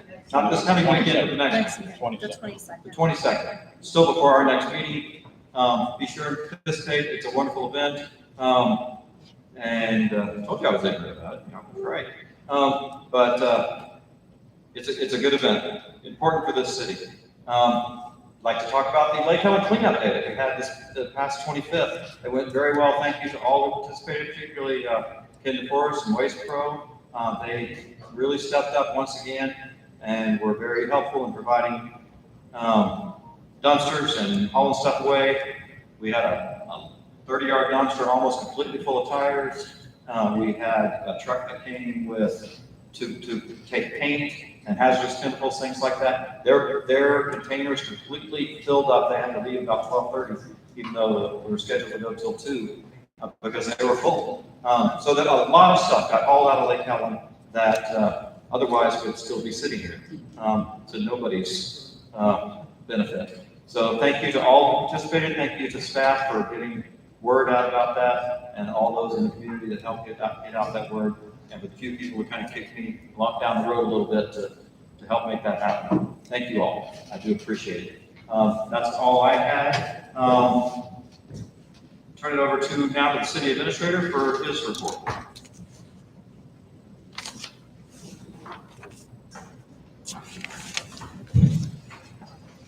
Thank you, Mr. Mayor. Several items very quick. The county, as you know, has been a recipient of the monies that would automatically come to the city from a lawsuit settlement dealing with opioids. Our amount was so small that we really could not have done anything meaningful with that money. The commission then agreed to give it to the county, mix with their funds, and perhaps do meaningful programs that would benefit our residents as well. Because of that, we didn't feel appropriate perhaps to appoint somebody to the opiate advisory board. The county, however, has asked specifically that we do appoint somebody to represent the city on that board as those funds are dispersed or those programs are approved. I've asked Chief Mullins if he would be willing to serve. He has said he would, so I would recommend that he be appointed to the Volusia County Opioid Advisory. Have a motion? Make that motion. Second. I have a motion from Commissioner Eckert, a second from Commissioner Rutledge to appoint Chief Mullins as our Advisory board. opiate advisory board member for the city of Lake Helen. Any discussion? Yes. Has anybody asked the chief yet? Yes. All in favor, say aye. Aye. Any opposed, no. Motion carries unanimously, sir. Thank you for your willingness. I do appreciate it. Second item is, it's almost time for the July, believe it or not. The company that has supplied our fireworks show since the year 2008 has given us a deposit request of half of the $7,500 they were asking for the show, which is the same amount as last year. Before I wrote that check, I want to make sure that we wanted to have a fireworks display, which is kind of a silly question, but also to advise you that we will have the same dilemma that we had last year. Last year, we did have it on what's known as the pasture property. Because of that, we could have 5-inch shelves that went much higher. If we don't have access to that property for any reason, it is private property. We'll have to revert back to Lake Helen. We can still have the show at that location, It'll be a little longer show because the shelves will be less expensive. There'll be 3-inch shelves and won't look quite as high. But we are, excuse the pun, but we are shooting for doing the fireworks from the pasture with 5-inch shelves, the same price as last year. And with your understanding, I'll be getting quite a check for the deposit for the company. We have a motion to engage with Four Seasons Display and to waive the bidding process. Yes, yes. Too many companies in Florida to bid on that. Well, I know. Oh, you're talking about the fireworks? Yeah. I make that motion. Second. I have a motion from Commissioner Eckert, a second from Vice Mayor Basso to approve the request by staff, Yes. as well as a waiver on purchasing policy, which would otherwise require solicitation of bids. Any discussion? All in favor, say aye. Oh, wait, I'm sorry. Go ahead. Get in some discussion with COPSA on using the pasture again this year. I had briefly talked to him, but I didn't really ask him outright, could we use it? I don't anticipate any difficulties. We are still working with the gentleman, as you know, in Volusia Forever. And there's things that are happening in that property, but they wouldn't happen before the 4th of July. Right. So he's aware of the desire of the city to be there. He hasn't said yes, and we haven't asked him directly either. So. But we have a plan either way. Yeah. We have a plan. We have, I think, 5 ayes. Are there any noes? Motion carries. Thank you. The next one, Mr. Mayor, the question is the sidewalk on Lakeview Drive. Faith Road subdivision is going to be underway soon. All of the homes have gone through architectural review. And the plat is with the county, still ready to be filed. It needs some additional work on the part of the developer, not the city. But that will be happening in the relatively near future. There is one section going up Lakeview Drive. It stops about 300 feet north of New York Avenue. And from then on, it's simply dirt up to Craig Avenue. It is the only missing link that would then be able to connect with, going across the street, with the sidewalk that will be constructed at Faith subdivision on the east side of Lakeview Drive. We'll make it basically a jog up that way. Again, it's 500 feet of sidewalk we would have to put in to connect Faith subdivision with the existing sidewalk on Lakeview from approximately just north of New York, all the way south to its terminus at Ohio. So we would like to do that. We have a competitive bid based on feedback from the county. It's approximately $21,000. And I have had one member of the commission ask me why that particular location. I gave them this particular explanation. But if you feel that money would be better off used in another location, we have numerous holes in the donut within the community. Kayla Troy would like to address the commission on this subject here in a moment. But there is an ordinance that dictates that every new development, residential or commercial, should have sidewalk constructed or an amount paid into a sidewalk fund. I only know of one case that the sidewalk fund was even contemplated. It was not used, but it's never been segregated. We don't know how much money is in there. It was just given into the general fund and sat there. So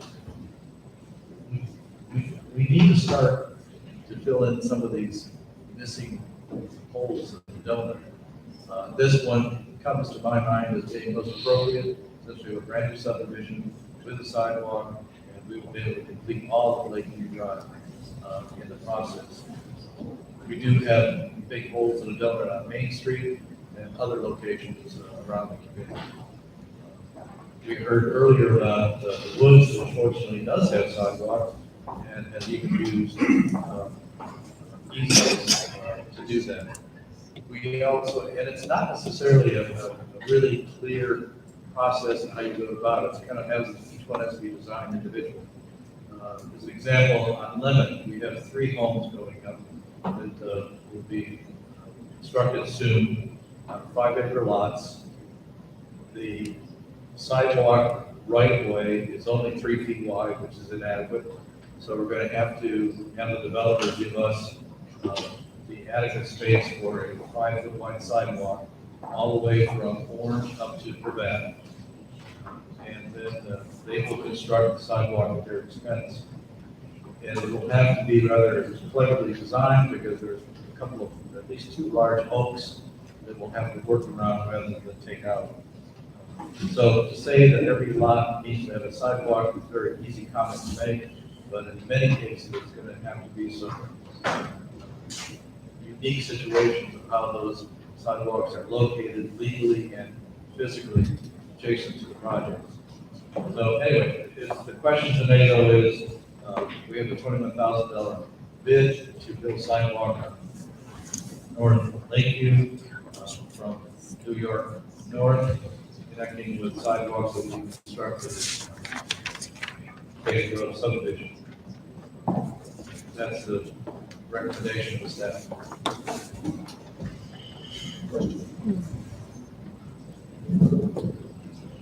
Do you anticipate any utilities that are going to cross the sidewalk in any time future? No. I mean, anytime soon? No. No. Where it's going to connect to Faith Road sidewalk, none of that's going to be done until that housing is built out. Correct. Correct. Okay. Did I hear you say something about the sidewalk was going to extend all the way up to Privet? But no, That's a different. well, if the 3 homes are constructed, when they're constructed, they will take the entire length from Orange to Privet. So 2 separate sidewalks. It'll be 3 separate homes, 3 separate structures. Only one of them is being planned right now. Gotcha. Okay.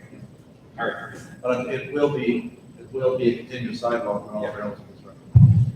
I make a motion to approve the staff recommendation. Oh, I can still make a motion and then we can talk more about it. And make a motion to take staff recommendation to do the sidewalk on Lakeview. we have a second?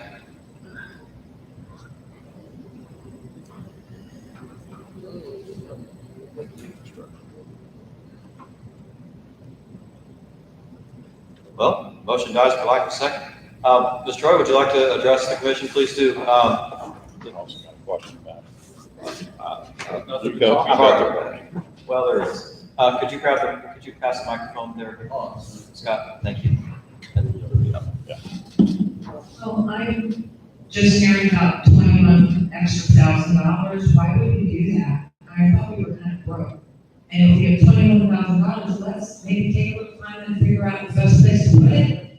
I mean, there are broken sidewalks that could be repaired. And why don't we take a little time? It's great to know we got $21,000, but maybe we shouldn't just quickly vote yes on it, because, which you're not, but it's kind of surprising that we just started another project like that when there's so many other things in the city that maybe we should address. And now that we know, it takes some time to figure it out, right? Thank you. The ordinance that does require sidewalks to be constructed on each residential commercial building does also say, in addition to, there is an option for a developer to pay into this particular fund, which has never been segregated out. Can't say how much has really been added to it over the years. But also, the city is charged with the responsibility of closing the holes in the donut that I referred to. So the ordinance does anticipate the city taking action when appropriate to find the best locations of these missing sidewalks. And we do have, June is correct, we do have some contract, or some sidewalks that are really in not great shape. They're not necessarily a tripping hazard, but they're not in great shape. But it's a priority question of, do we fill in the holes where we don't have sidewalks, or do we fix the sidewalks that are now disheveled? Before we worry about closing up the gaps. Sidewalks are just something that we need to pay attention to, we really have. And the finance issue, you recall from our audit, we really had added to our reserves, not by a great deal, but over last year. So we are not destitute, we're not wealthy, but we do have funds to do certain things that we really shouldn't do. Commissioner? How many bids came in on this project? We used the feedback from the county bid, competitive bid, Okay. with a contractor that happens to live in the city, but is still competitively bid. Solution County sidewalk contract. Well, I do believe that it is something that we can all be looking at, and thank you for, I think we do have an obligation to, like you say, fill in the holes in the donut. And that's when we add pieces of sidewalk as houses are built and they leave gaps, it's incumbent upon the city to keep the city's integrity as a whole, as nice as we can keep it. $21,000 sounds like a lot of money, and it is in some ways, but to maintain a city, it's just really part of cost of doing business. I do believe we need to invest in our infrastructure. So be thinking about this, and maybe as time goes on and that kind of sinks in a little bit, maybe we can move forward on this, or maybe you have other sidewalk areas that you would want to take a look at in your zones, or even anywhere else for that matter. And let's do our jobs as far as maintaining the city at a little bit higher level. You'll never get a price this cheap again. Sure. The only problem I have with that is we have employees working in a sick building. I've yet to see any bids for roofs, mold mitigation, windows, and we're gonna spend $21,000 on a sidewalk to nowhere. Because the first house hasn't even been built up there yet. Well, they're talking about paved roads, that's what I'm talking about. So anyways, that's just my feeling on the sidewalk. Why now? When we have so many other important things that need to be done. And that's a reasonable question, and the why now in my mind is that Faith Grove subdivision is going in, there will be putting in the sidewalk there. Continuity is the why now. And 21,000 wouldn't touch our roof on City Hall. It is an issue, it's an important thing that's coming at us. Well, it's not coming at us, it's here. But it can help a little bit. Well, I understand. No, you're right, we've got significant issues. The city's not broke. I mean, these are things we can do. The city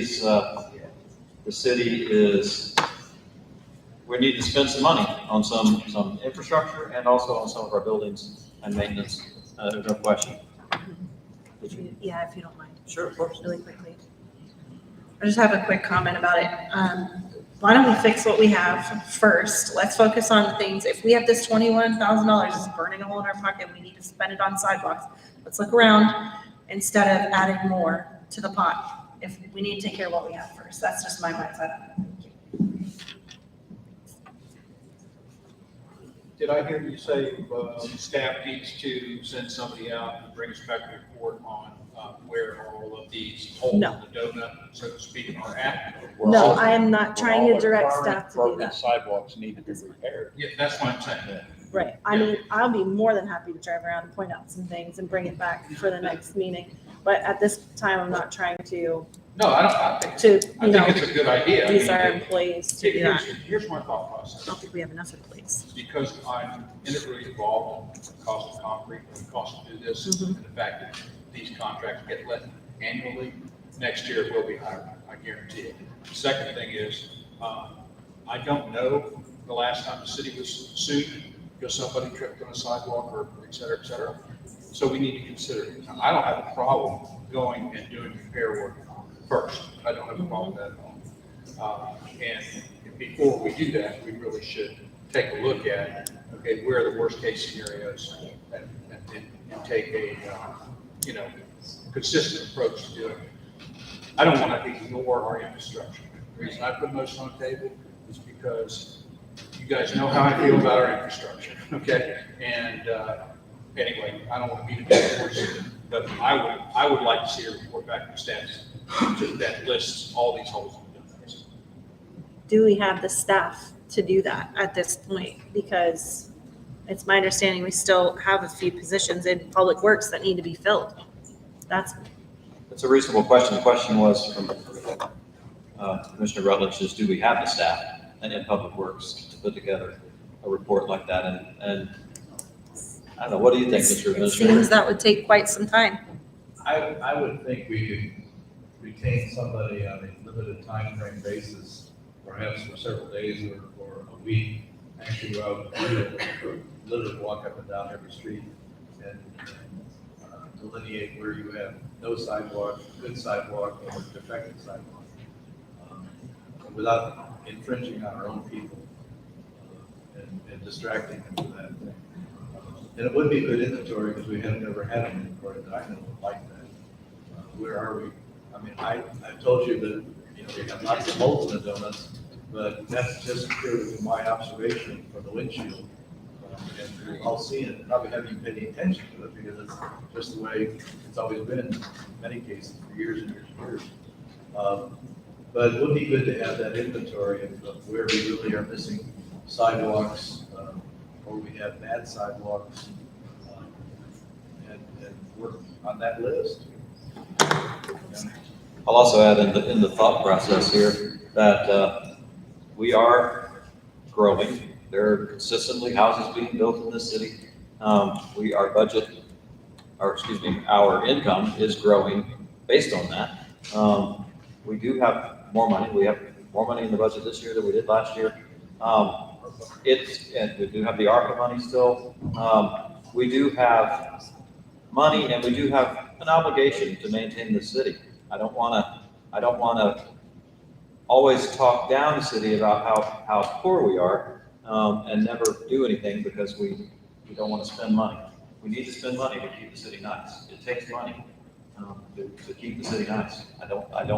That's just a personal thing. I'm throwing it out there just like we all are. It's good to share our opinions. Are we ready for mosquitoes? Yep. Let's move mosquitoes, item D. All right. This year has been, in the opinion, or will be, in the opinion of the city control district, a very difficult year for everybody in Volusia County. It's been very wet from the hurricanes, standing water. We've had a number of calls from residents in the community for mosquito control, which we have responded to as they have come in. Basically, the process is when I get a complaint, I call mosquito control. They will go out and actually aim traps in streets, in trees in the vicinity of the call. They go back the next day and check, and if they have a sufficient number of mosquitoes in the trap, that's justification for the spraying operation. I've never had one turned down incidentally. They will then go out and spray. Then they will put another trap out after that to see if their spraying has been effective. Now, what's happened this year, usually that is, yes, we have mosquitoes, we spray, and mosquitoes are gone, or at least they're gone for its time being anyway. This year, we've had people go out and put the traps out, lots of mosquitoes, spray, they go out the next day, and almost as many mosquitoes are back in the traps after the spraying. Which to the mosquito control people indicates that we have a real problem with larvicide, with larvae. Lots of baby mosquitoes in the water, hatching and replacing those that are killed almost as quickly as we can kill them. And so it's going to be a difficult year in terms of the numbers of mosquitoes.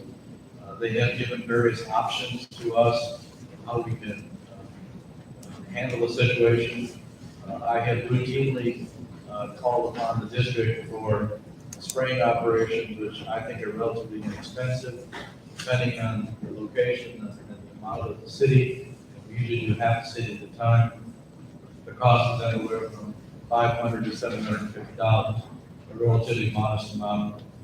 And that takes usually care of mosquitoes in that particular area for a sufficient length of time. This year, it's going to be much more expensive if we want to actually attack the larvae coming out. Those treatments are expensive to the point of, say, $3,000 to as much as $22,000, depending on the chemicals used. I would have a hard time justifying that kind of an expenditure without a great deal of input from the community that we really seriously have mosquito problems. Now, the last thing too, I want to mention to you is there are two basic types of mosquitoes. There are the nuisance mosquitoes that we all live with, that come and bite us and we slap them and that's it. Then there are mosquitoes that we can do the same thing with, but they're capable of carrying virus, Nile fever, dengue fever, other things. There are 3 of them that are active in Florida. 2 of them have appeared in traps in the city of Lake County. Doesn't mean they have the disease, it just means those mosquitoes capable of carrying those diseases have been found in the city. So we're going to have to pay a lot of attention to mosquitoes this year and be diligent when we do have reports from mosquito control people about various types of mosquitoes and the number of them that are appearing in our traps. That's really all I want to brief the commission on, to know that if you get any complaints from citizens, we certainly respond to each one individually, as we have in the past. There could be a large number of those complaints that you receive. Any questions? All these proposals that are in the thing, is this something you want us to look at for them doing on a long-term basis for the whole city, or what? No. Well, I wanted you to be aware of what their recommendation was in terms of the larvicide operations that they could undertake and our request. Now, I will tell you, let me back up a little bit, the Volusia County Mosquito Control District is primarily along the ocean front, the eastern half of the county. And the western half where we live, in Orange City and Deltona and DeLand, and all those cities live, are not in the district. So they operate as we do. The district simply is notified and spraying is made, individual payments are made per treatment. Now, I've asked the folks, have any cities ever employed those options that you have, particularly the very expensive ones? And the answer is no city has ever engaged those options. They are very expensive, they do work, but no city in this area of Volusia County has ever considered the problem serious enough to take it to those degrees. But I wanted you to be aware of what is available and the cost of those. I find them to be very high. Anyway, so that's it. If we have continued, we come back in May 11th, and we've had nothing but complaints about mosquitoes, we may want to think seriously about doing something with it. But in the meantime, I just wanted you to be aware of the options we have. I will say this about mosquitoes. Several years ago, I purchased a mosquito magnet. They work. Really? If you have mosquito issues, go buy a mosquito magnet. It's incredible how well they work. It's a non-invasive type. Mosquitoes are attracted to what we exhale, carbon monoxide, dioxide, and it emits a small amount of this. And it has a small fan and a suction. And when the mosquito being close, they go into the unit, they get caught up in a little bag, and literally within 30 days, this mesh bag is roughly 6 inches by 6 inches by 2 inches, was completely full of mosquitoes. They work, and they work better than any other type that I've used. Good to know. It's good to know that we have options, Yeah. both from the district and personal ones.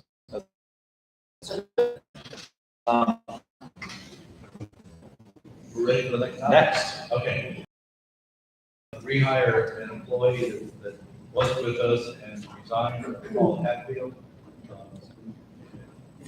And we also want to elevate the salary of the employee that's been with us now for about 2 years. And every time we've hired new employees, we've not taken the action we should have taken and elevated him to the going rate for wages for employees. He's never complained, but it's something that we just need to do.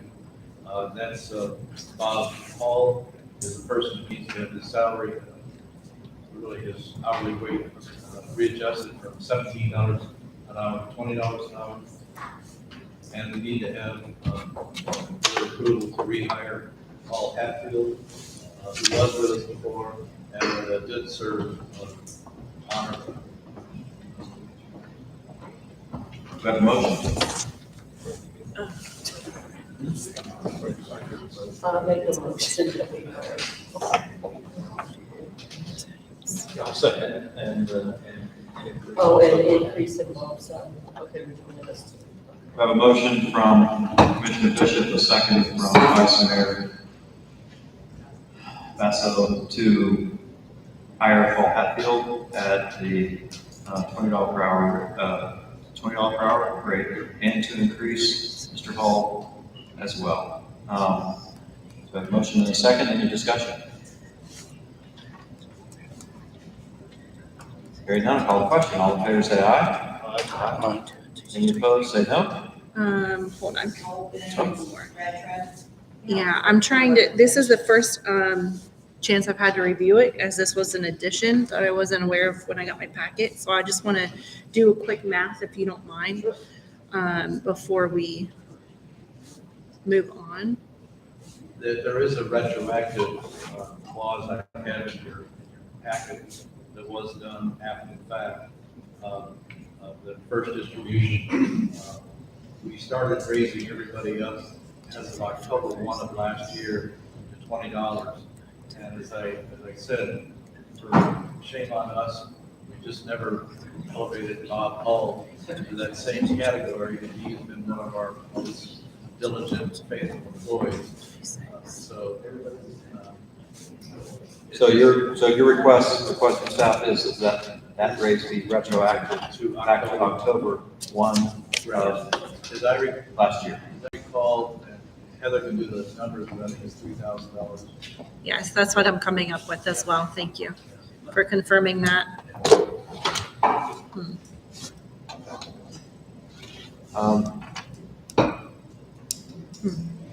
How much time do you want? Do you want us to go to the next item and come back to this? No, I'm good now. Thank you. So I did call the question and got a few ayes. Are there any noes? I'll just make it formal and say aye as well. Very well. Motion carries unanimously. Now we move to public forum. I do have two younger, sorry. Commissioner Shelby wanted to talk about City Hall and where we were on that. Oh, okay. Yes. Back to you then. Yeah, if you don't mind with this interjection before the public forum. As you all know, we tested the air quality on the second floor. It did have evidence of a type of mold that you don't want to have in your lungs. First floor was okay. We did have a mold remediation individual in, and we refused to even give us an estimate, let alone a bid, because unless you fix the roof, he said, you're wasting your money. We had last year put in to the state legislature a request for funding to fix the roof, which has been leaking for some time. It wasn't approved, as you know, by the legislature and vetoed by the governor. This year, we have gone back to the state legislature and submitted an identical request, both for the roof and for new windows, which are not necessarily connected to the issue of mold. I am not optimistic, because I don't think the governor's changed his attitude that these things being paid for locally for local projects, but we at least have it before the legislature to see what they're going to do with it. We have talked to 3 roofing companies. What I've done, I've got a proposal for an engineering firm to submit the plan specifications and bidding documents for a new roof. The bid was $20,000 to do that. Instead of doing that, I've asked for 3 bids from companies who would then describe what they intend to do on the roof. I've gone to city engineer and I told him I'd like him to comment on each of those as to which are the better methods for doing the new roof. From that, I will develop a set of specifications and submit bids out to companies and get back. We'll have to do it nationally because it's such a large amount. It's the lowest estimate was $51,000 for that. So we'll have to go back with national bids. But that way we'll save at least $20,000 in engineering expenses by doing that. That I hope to be able to do next week, get the bids out, have those ready for you on May 11th. Once we have that and the roof is repaired, then we have a major project. Major project being we need to get into the air conditioning false ceiling.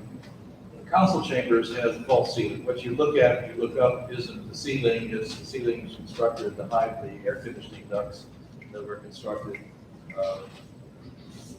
apparently during the time of our remodeling in 2004. That needs to be taken down. All the seats need to be taken out as the work progresses so they can be put back without damage. That is going to be a much more expensive undertaking. I don't even have an estimate for that, but it's going to be at least 2 weeks worth of work in the council chambers, taking out the ceiling, replacing or insulating, as the case may be, all of the air conditioning ducts, putting in new air conditioning vents that have the black mold around them now, although that's not the dangerous mold. The dangerous mold is up in the ceiling that you can't see. But all of that work has to be done. I have no idea the estimate, but it's not going to be cheap. I do know that. So that's where we are with it. We'll have roofing bids hopefully next May 11th. And then from that, once we have a time frame, we'll start working on the bids for doing the rest of the work in City Hall, second floor. When you sent the package back to the state, did you let them know that because they denied the money last year, now we have to go through mold remediation? I sure did. Thank you. Yeah, I sure did. I don't know how I said it, but I would hopefully like. I wonder how guilty they're gonna feel. Yeah. Not at all, they'll push it back on us. both have a theory. It's worth a shot. Yeah, Roger and I both have a theory, it's not gonna move their needle one bit, but. They'll say, why didn't you do anything to stop it? Yeah, that's right. One other point too, I think. Can you give me a jar of that mold? Pardon me? Never mind. One other thing that we are also working on, we've asked to reopen the damage from Hurricane Ian and Nicole to pay for the roof. I will tell you, it is a long shot because that roof's been leaking for years. But we told them that Well, it definitely leaked during the hurricanes. well, the damage was accelerated, or the leaking was what we have now, instead of a trickle, we have a flood. And that's the damage that we'd ask the FEMA people to help us reimburse. I don't know that I'll be successful, and quite frankly, I don't think I will, but it's worth the effort to try. And they would help pay for $50,000. They would not pay for the mold remediation. We've also gone to our insurance company and asked for work or payment on that, and they declined our claim on that. I don't know the reason they declined. So we're trying to do every avenue available to be able to fund the work we know is going to be necessary, which will be significant both for the roof, mold remediation, and preventing any future mold by redoing the air conditioning system on the second floor. I wondered if that was a question. When those bids come in on the roofing, I know that's a few steps down the line, but when those bids come in, I would love to take a look at those and maybe have some comments myself as well as the engineer. Perhaps others would be interested in that as well that have some experience with roofing. Absolutely, those are all going to be, they're all going to be public documents. And I should just tell you, we're working on the theory, it's not a theory, we're working on the proposition that the city hall will remain our city hall for an indefinite period of time. The reason I say that is you get various roof materials in the last 10 years, 15 years, 20 years. Some of them are more expensive, but they were better, these will last 30, 40 years. And so it's a matter of economy of scale. Because in our beginning, those roofs would be with us a lot longer than a roof that you're paying 10 or 15 a year. But I just want you to know we're using it. Appreciate that. Okay. The people that reviewed the mold issue and everything give you a certificate of condemnation, condemning that area, condemning the use of that area. I think that's what the insurance would require having before they would act on it. I don't know, I don't know why they turned us down, because we even have a life on our insurance. And it could have been because the number of old scores was so small. The usual counts are in the tens of thousands, and we had literally 3 mold scores at one time, and I think 57 at another time. So very, very low numbers of them. Maybe they just thought it was inconsequential. I don't know. I'll have to investigate it without the facts. Morgan & Morgan does insurance litigation. Yeah. Thank you for that update, and it is something that's definitely coming towards us. We're gonna have to spend some money on that building. It is historic. We talked about it a little bit at the last meeting. I kind of shocked people by bringing up the fact that we might have to consider tearing the building down. I was not all that serious about that recommendation, but we do have to look at all of our options. I didn't mean to cause any heart attacks on the commission. Don't worry, I'm not. Don't anybody take pot shots at me. I'm not actually going to start tearing the school down or the city hall down. But if we get some of these bids back and it's $5 million, I don't think it's going to be, but we got to think about our future. But we're getting work done on. I mean, we're getting the numbers put together, and I appreciate that. Thank you, sir. Mr. Administrator. Lee, when you get your quotes, ask all the contractors if they will give you some sort of a percentage of what they anticipate that they might have to replace as far as boards. Yes, most of them they won't give you a hard number, but they'll, based on how spongy the roof is or not, they can give you some sense of an idea. Anyway. Yeah, and that's a real variable too. Yes. Yeah, that can be a big variable. Yeah. Sure can. All right, so now we move on to public forum. I have 2 yellow cards. If you want me to, hopefully you want me to review. Oh, you're right. I'm sorry. I had spoken with the city attorney earlier in the day and asked him to brief the commission on the ongoing conversation that we're having with the Orange Camp Point project with Mr. Hurley and with his attorney, Mr. Doan.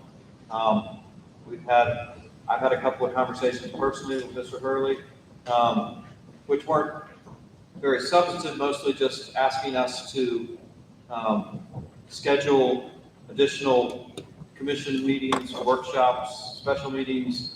He's obviously anxious to move his project forward.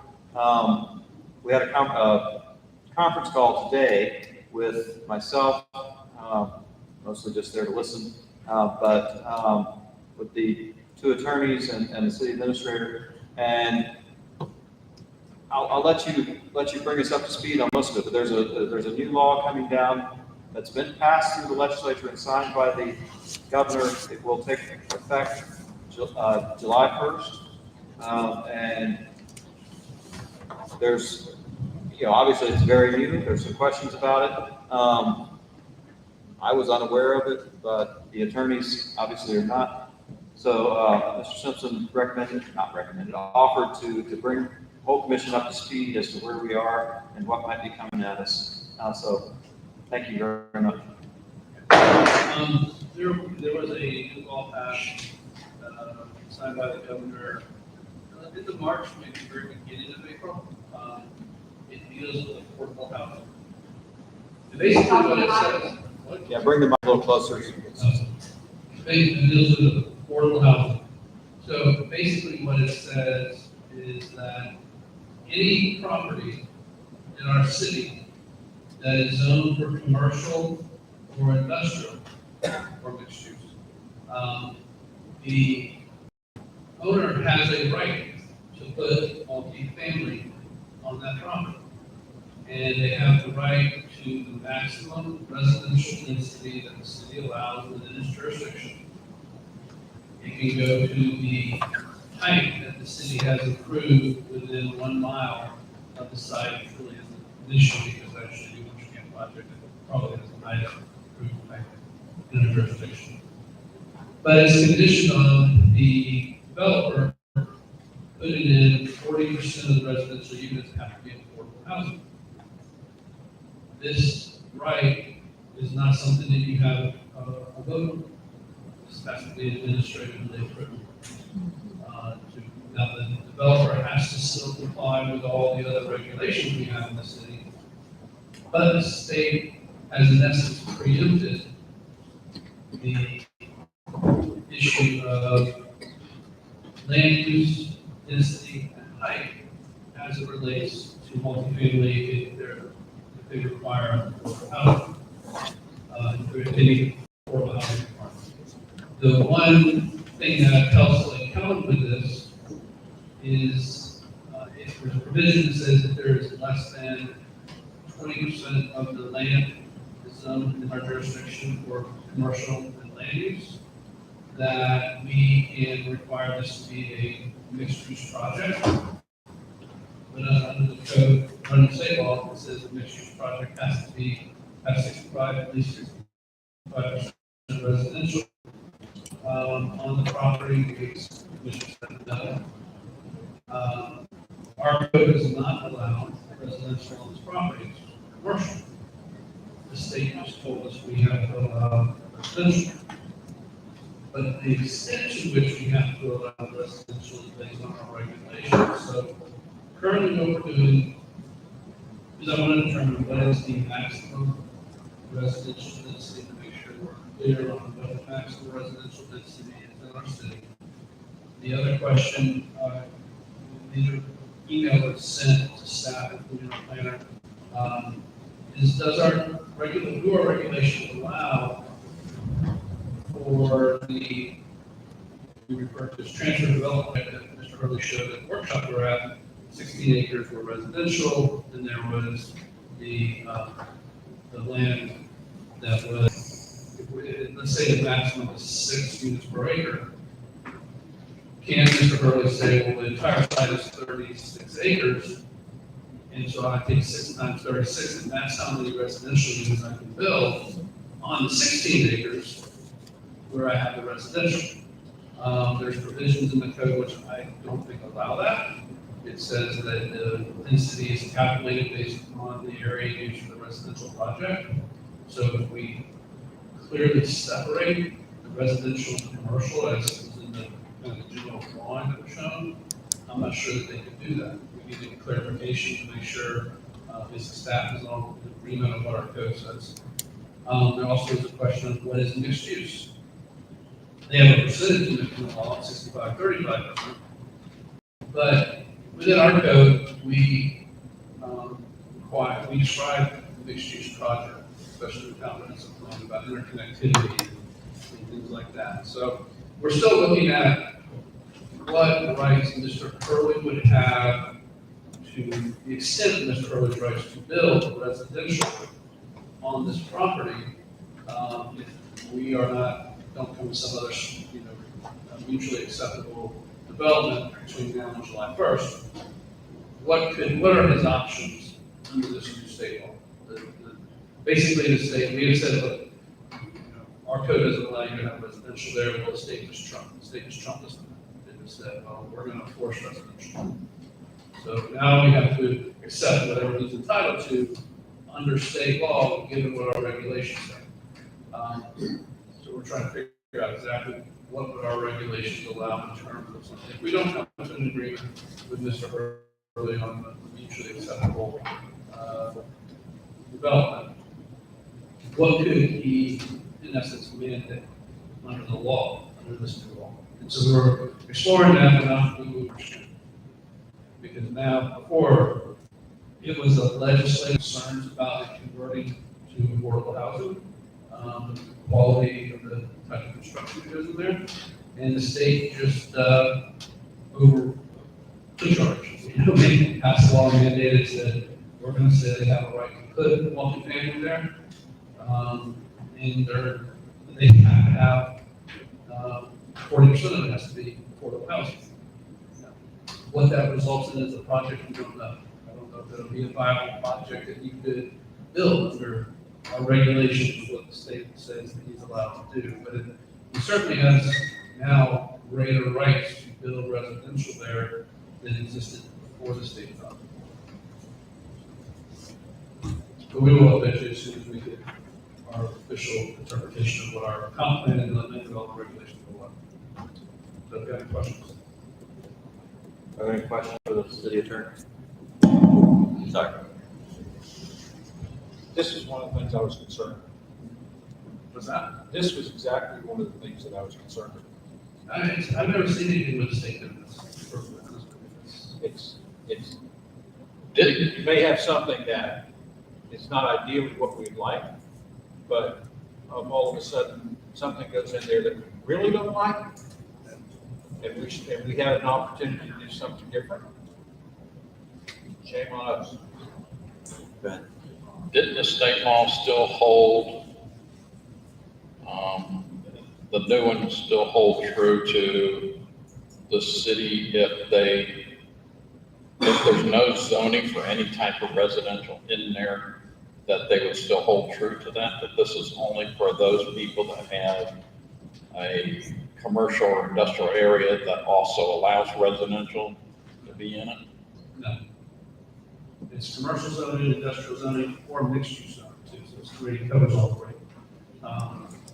It's, I can read it to you, it's not a lot. I was just wondering because I know that they were trying to increase the number of low-income housing. The statute itself is very big, and it addresses numerous aspects of affordable housing. But, it says a municipality must authorize multifamily and mixed-use residential as allowable uses in any area zoned for commercial, industrial, and mixed use if at least 40% of the residential units in the proposed multifamily rental development are, for a period of at least 30 years, affordable as defined under state law. And then it goes on to say municipality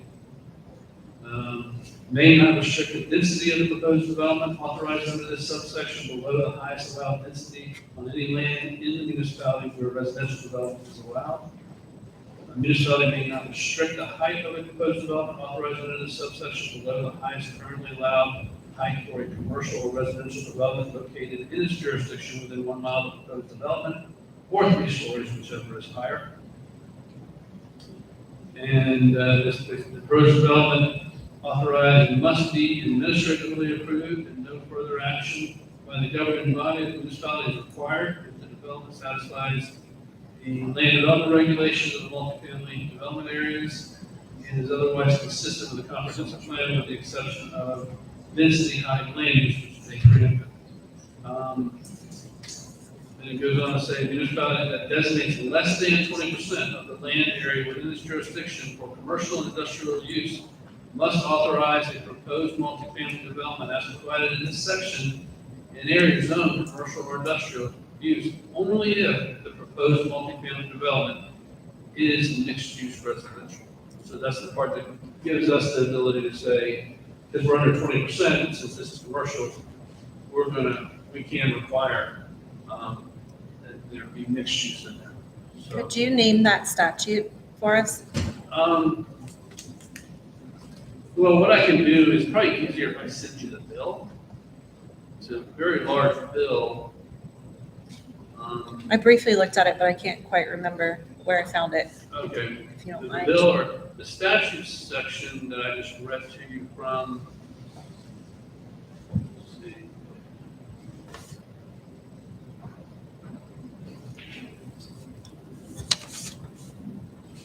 It's in one, I believe it's in 166. That sounds right, yeah. 6631 or something.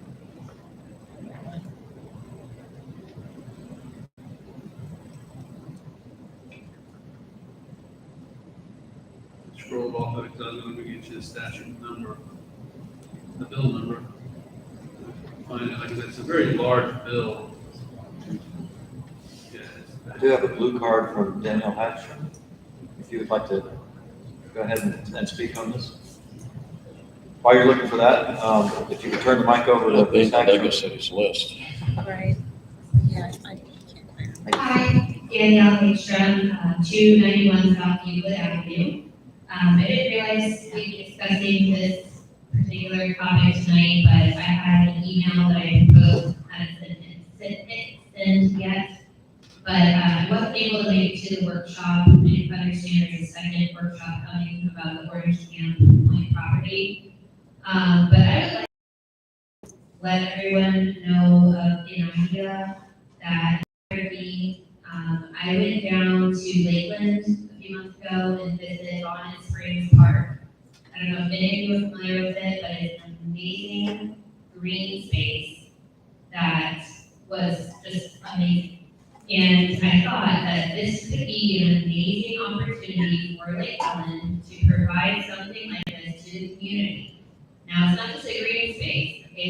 There's things we can put in there where we can actually have some income. They had a rooftop wine bar, they had a children's museum, a gift shop, they have a cafeteria style restaurant, they have an amphitheater area where you can host outdoor events. We could do food trucks, we could do open air markets, we could do art shows. There's lots of things that could go on in something like that in our community. In addition to that, there was multiple outdoor places to sit on picnics. There was paved trails for biking, scootering, rollerblading, even a dog park area. I think that would be a really cool thing to do and decrease the impact of the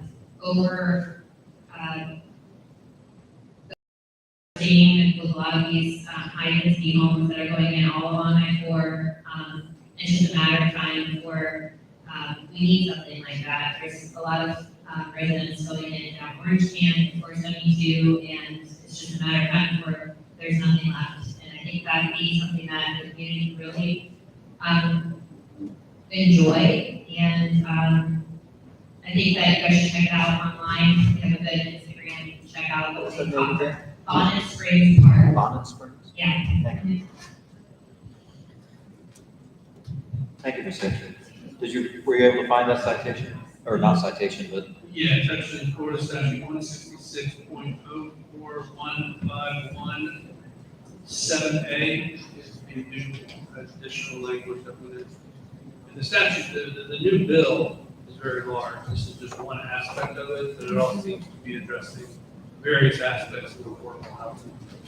during the conversation today, the conference call that we had today, Mr. Hurley requested that we have a workshop in the shortest amount of allowable time that we could possibly notice and get together as a commission and approve what he wants, what he's already offered, or not offered, but submitted to the city as a plan.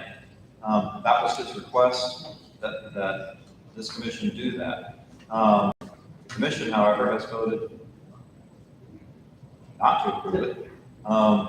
He has every right to request again that we do approve it, but that's kind of where I told him I would bring this new information to the commission to let y'all know what happened in that conversation. he was adamant about, he believes he can do a large, low-income and mixed-use kind of thing that he said up to maybe 800 units. His own attorney said that, looking at this statute, the way it was just read to us, and we looked at it during that meeting, that based on per acre, which is this city's highest standard, that would give them 96 units. If we did the 16 acres, it would be just under 220 if we did the whole 36 acres. So even with his attorney and the way we looked at it from our side, their maximum ability to build based on this new statute is about 220 units. During the workshop meeting, the gentlemen that were there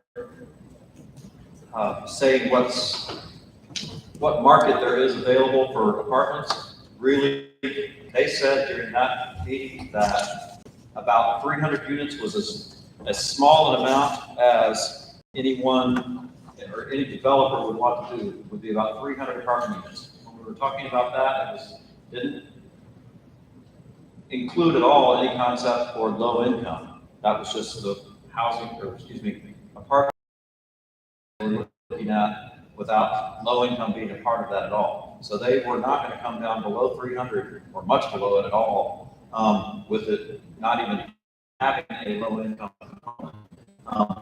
So the way we looked at this and read this, the way Mr. Doan looked at this and read this,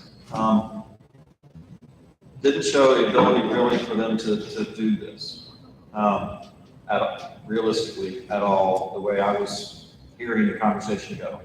Mr. Hurley did say, I told him I would convey what went on this conversation to you tonight here in the commission and the city. He did say he believes he could do something much bigger than that, but I didn't see it. Even his own attorney didn't see it. Another attorney he had contacted did see it. That's where the conversation was. It's a little confusing, but that's where it was. That's, I think, a pretty unvarnished retelling of how that conversation went without too many of the details. We kind of went through it several times, but that's what it was. I shouldn't characterize it that way. I just wanted to let y'all know what had taken place in that conversation. Wanted to ask you as a commission, is there any desire with this new information to move forward with Mr. Hurley's request for a special meeting to completely reverse our previous stand? I'll open the floor to any discussion on that. I thought at one of our past meetings, we had agreed to have some workshops to discuss his proposal and everything without even knowing about this new change, so. We did. At the last meeting, I made a motion to, I'm talking about additional workshops so that he could be full package as he wanted to present. And he the delay is that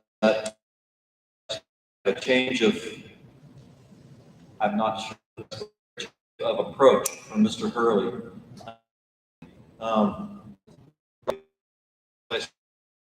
Looking into it further, or what? Wrong conference today that when I mentioned I started talking about the proposal he submitted at the workshop with the mixed use, he immediately said that's off the table. He said the mixed use is off the table. That's what he said earlier. He said that's off the table now. Now, he and his attorney had come out early to see if a mixed use project could come up that would be, in essence, continue the conversation that you had referenced. Present you with two options. One option is what did Mr. Hurley do by law with this and given our regulations. So that's what we're trying to quantify right now. And then this is what Mr. Hurley is also willing to do, absent outside the law, which at least so far has, then we won't do any affordable housing or anything like that in the budget. So, but I think he needs to know, this is what we think our maximum development potential is under the law with our development regulations. But we're willing to consider this. Understanding this correctly, what Mr. Hurley is do now is no longer with. He wants to do the maximum apartments and townhouses, his original one. Okay. And whether voluntarily consider. So, but I think he will reconsider after. But it just felt like it was, and I felt like, and I assured Mr. Hurley that we would bring you, the commission, all of this information, all the conversation that had happened, and kind of let you know where things were with this new bill that I wasn't aware of until just yesterday. I didn't know it was happening until yesterday. Either 96 or maybe 200 and less 300 that developers, affordable housing, yes, get the language correct. That's what, a percentage of them would be, I believe, a less settled option at the lower numbers of the possible potential development side. I could be wrong, circling to your own opinions, inform those, and be in discussion with people. That's where we are right now. As we get additional information from the city planner and from any discussions that take place between our attorneys and their attorneys, we will inform the commission, or staff will inform the commission as a whole through emails as to what's changing. If anybody wants to look at calling a special meeting to perhaps reverse where we are now, or if you want to bring it up right now, the floor is open right now. Or, I'm always willing to entertain if anybody wants to call a special meeting to entertain that concept or that potential. So as commissioners, please exercise your the right word, not authority, but exercise your desires there and let us know, let staff know. Can't let me know, of course. So thank you, Mr. City Attorney, for bringing us up to speed on that. This is why I wanted to keep the conversation going and agreed to reconsider this. This is a big project. It matters to this city. There are a lot of ins and outs to it. Hearing no additional, I have two yellow cards. One first from Danielle Hickstrom. Or did you already speak?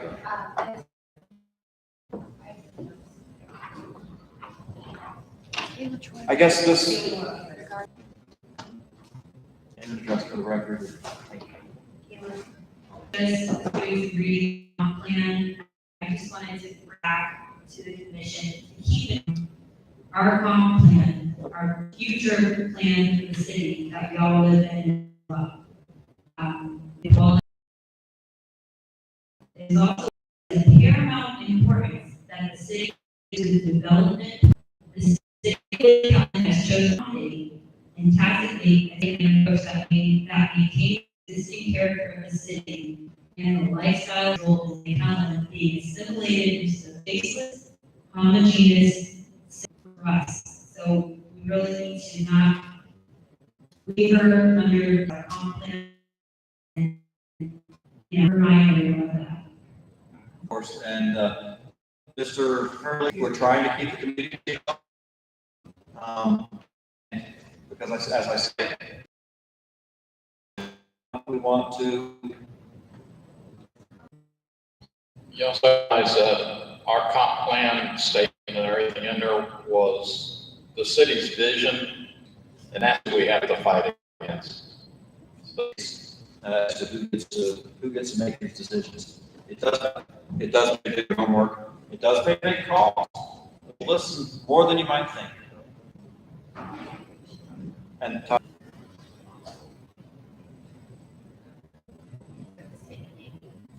please, just for the record. Danielle Hickstrom. Danielle, marquee area of Blake Park. The what? Playground, The what the area? marquee, little structure by the gates inside the playground. It's like nothing ever gets displayed there, but it's there. But, it's that time again where those, I don't know the proper term, redhead caterpillars are gonna be everywhere. And last year in the spring, they hatched all over the playground, they were climbing on the fence and all over the place, and they sting, and the kids are white cocoon type things all over the marquee and that playground area, and it just kind of every spring go through. We do have pest control options, and could staff find out what may be available there? Also might want to take a look at that. I just want to say a couple of things, sidewalks. Sidewalks, go man. I'm going to request the city to give guidance to staff to focus on the codes and our plan to bring them up to speed. To address people that consider grants and cause rest sidewalks. We're not, it's in the comp plan, it's in the building codes, it's not on the agenda, they have to put sidewalks in. We believe for this, it doesn't, so that we can eliminate these conflicts. The whole system has always been there, the city has a goal to create sidewalks throughout the city. What is the purpose, rules or whatever. But it's not getting followed through on. The comp plan also calls for in lieu of pavements, if it's not practical, to put sidewalks in a particular area and be compliant. The comp plan also, and the building code also says that this one should be segregated in report. And that money should go to sidewalks. There's a whole mechanism, tools in place for this. It's been talking about it, this new legislation. Just as it is, so when they say affordable housing, it's not typically Section 8 housing, so there's no stipulation for moderate income, low income people. For the meat and potatoes of this housing, it's going to be housing that meets 100% median income. So the person is will be priced in. So when they say affordable housing, we really agree it's important. Thank you, Mr. President. That is actually one of the questions I did kind of have as to what affordable housing really did. Okay. Good to know. Okay, I have, A lot of research and, it was trying to say, interesting. The only thing I would like to bring to your attention is, plan policy 9.1, pedestrian level of for pedestrian facilities, and adopts alongside with working. There is already a sidewalk on Lake School's side road. The other thing is if you did pour a sidewalk there, it would kind of go nowhere on two sides. And it's pretty full right now, especially with construction, so I can see how they home. So it's not sitting on the backyard of the home that faces garden. And then there's East Gray Park, which has lots of lush. we don't want to be flippant about it at all, and we don't ever want to express. And you brought up the sidewalk fund and how it should be tracked, and that's another mistake we've made in the past, is that we have not tracked that. So we're cleaning up a variety of things within City Hall, and this is yet one more. I appreciate your both of your attitudes toward it. Wanting to, we all here want the city to be the best it can be. I know you do. I know you do. And we'll be in further conversation about it. Thank you. I don't. Would be, tell me after vaccine, we would have me to choose colors for the equipment. Believe it or not, it's not an easy task to figure out how you arrange colors, so you can make a logical decision on what colors you want, to what piece of equipment. And it's just even a, almost you call it a, strategy tomorrow. We'll set up a meeting. Okay, I'll let you one of those. That's fine. Yeah. I just want to know what was with. No, we can, yeah. Okay. That's all, I apologize. I can't say how many emails back and forth, but other things. Okay, that's fine. Progress is being made. Thanks for holding our feet. We have reached the end of the agenda. Any additional from any commissioner? Yes, that's a short. It's too late. Yes. I just want to say, philosophically, I agree with all your positions wanting to hold fast against the machine. I couldn't agree with you more. I hope that I'm wrong. I hope that I'm wrong. I personally believe you can either make a plan and guide your destiny towards this project is because of my concern of what might happen that was not, that was even less powerful than what was being presented. And those sources of caution in the morning are important. Thank you. On West Kick Light, there's a section on West come join in with Kick Lighter. That area has become super soft. And I was wondering if there's some way you can work with the county on putting something there to, like millings or something, or even lime rock to temporarily pack that down so the vehicles can get through there. I know we still need to work with the county on the alignment of West Kick Lighter and getting it properly aligned and put in where it's supposed to be. But that's got to come up in the future.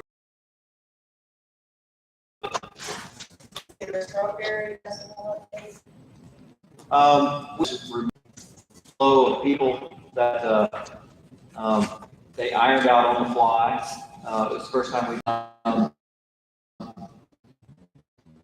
Officials of the commission approved a special event application, which they have not yet sent. Okay, so they have not filled out the actual submission at the time. I also heard from a few citizens, I did not go down there myself to check, but they did serve alcohol at the Strawberry Festival. Even so, that's just word I heard from citizens, whether they actually did or not, I don't know. I'll ask You'll ask around, I didn't see it, I don't know.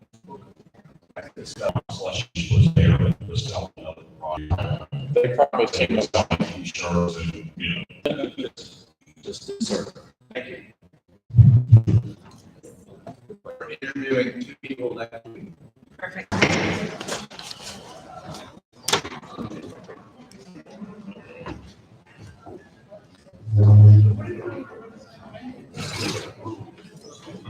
It's never as short as you think it's gonna be.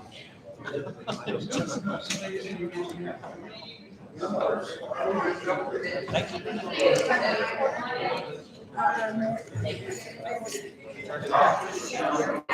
Yes, I hear you, give me these as well.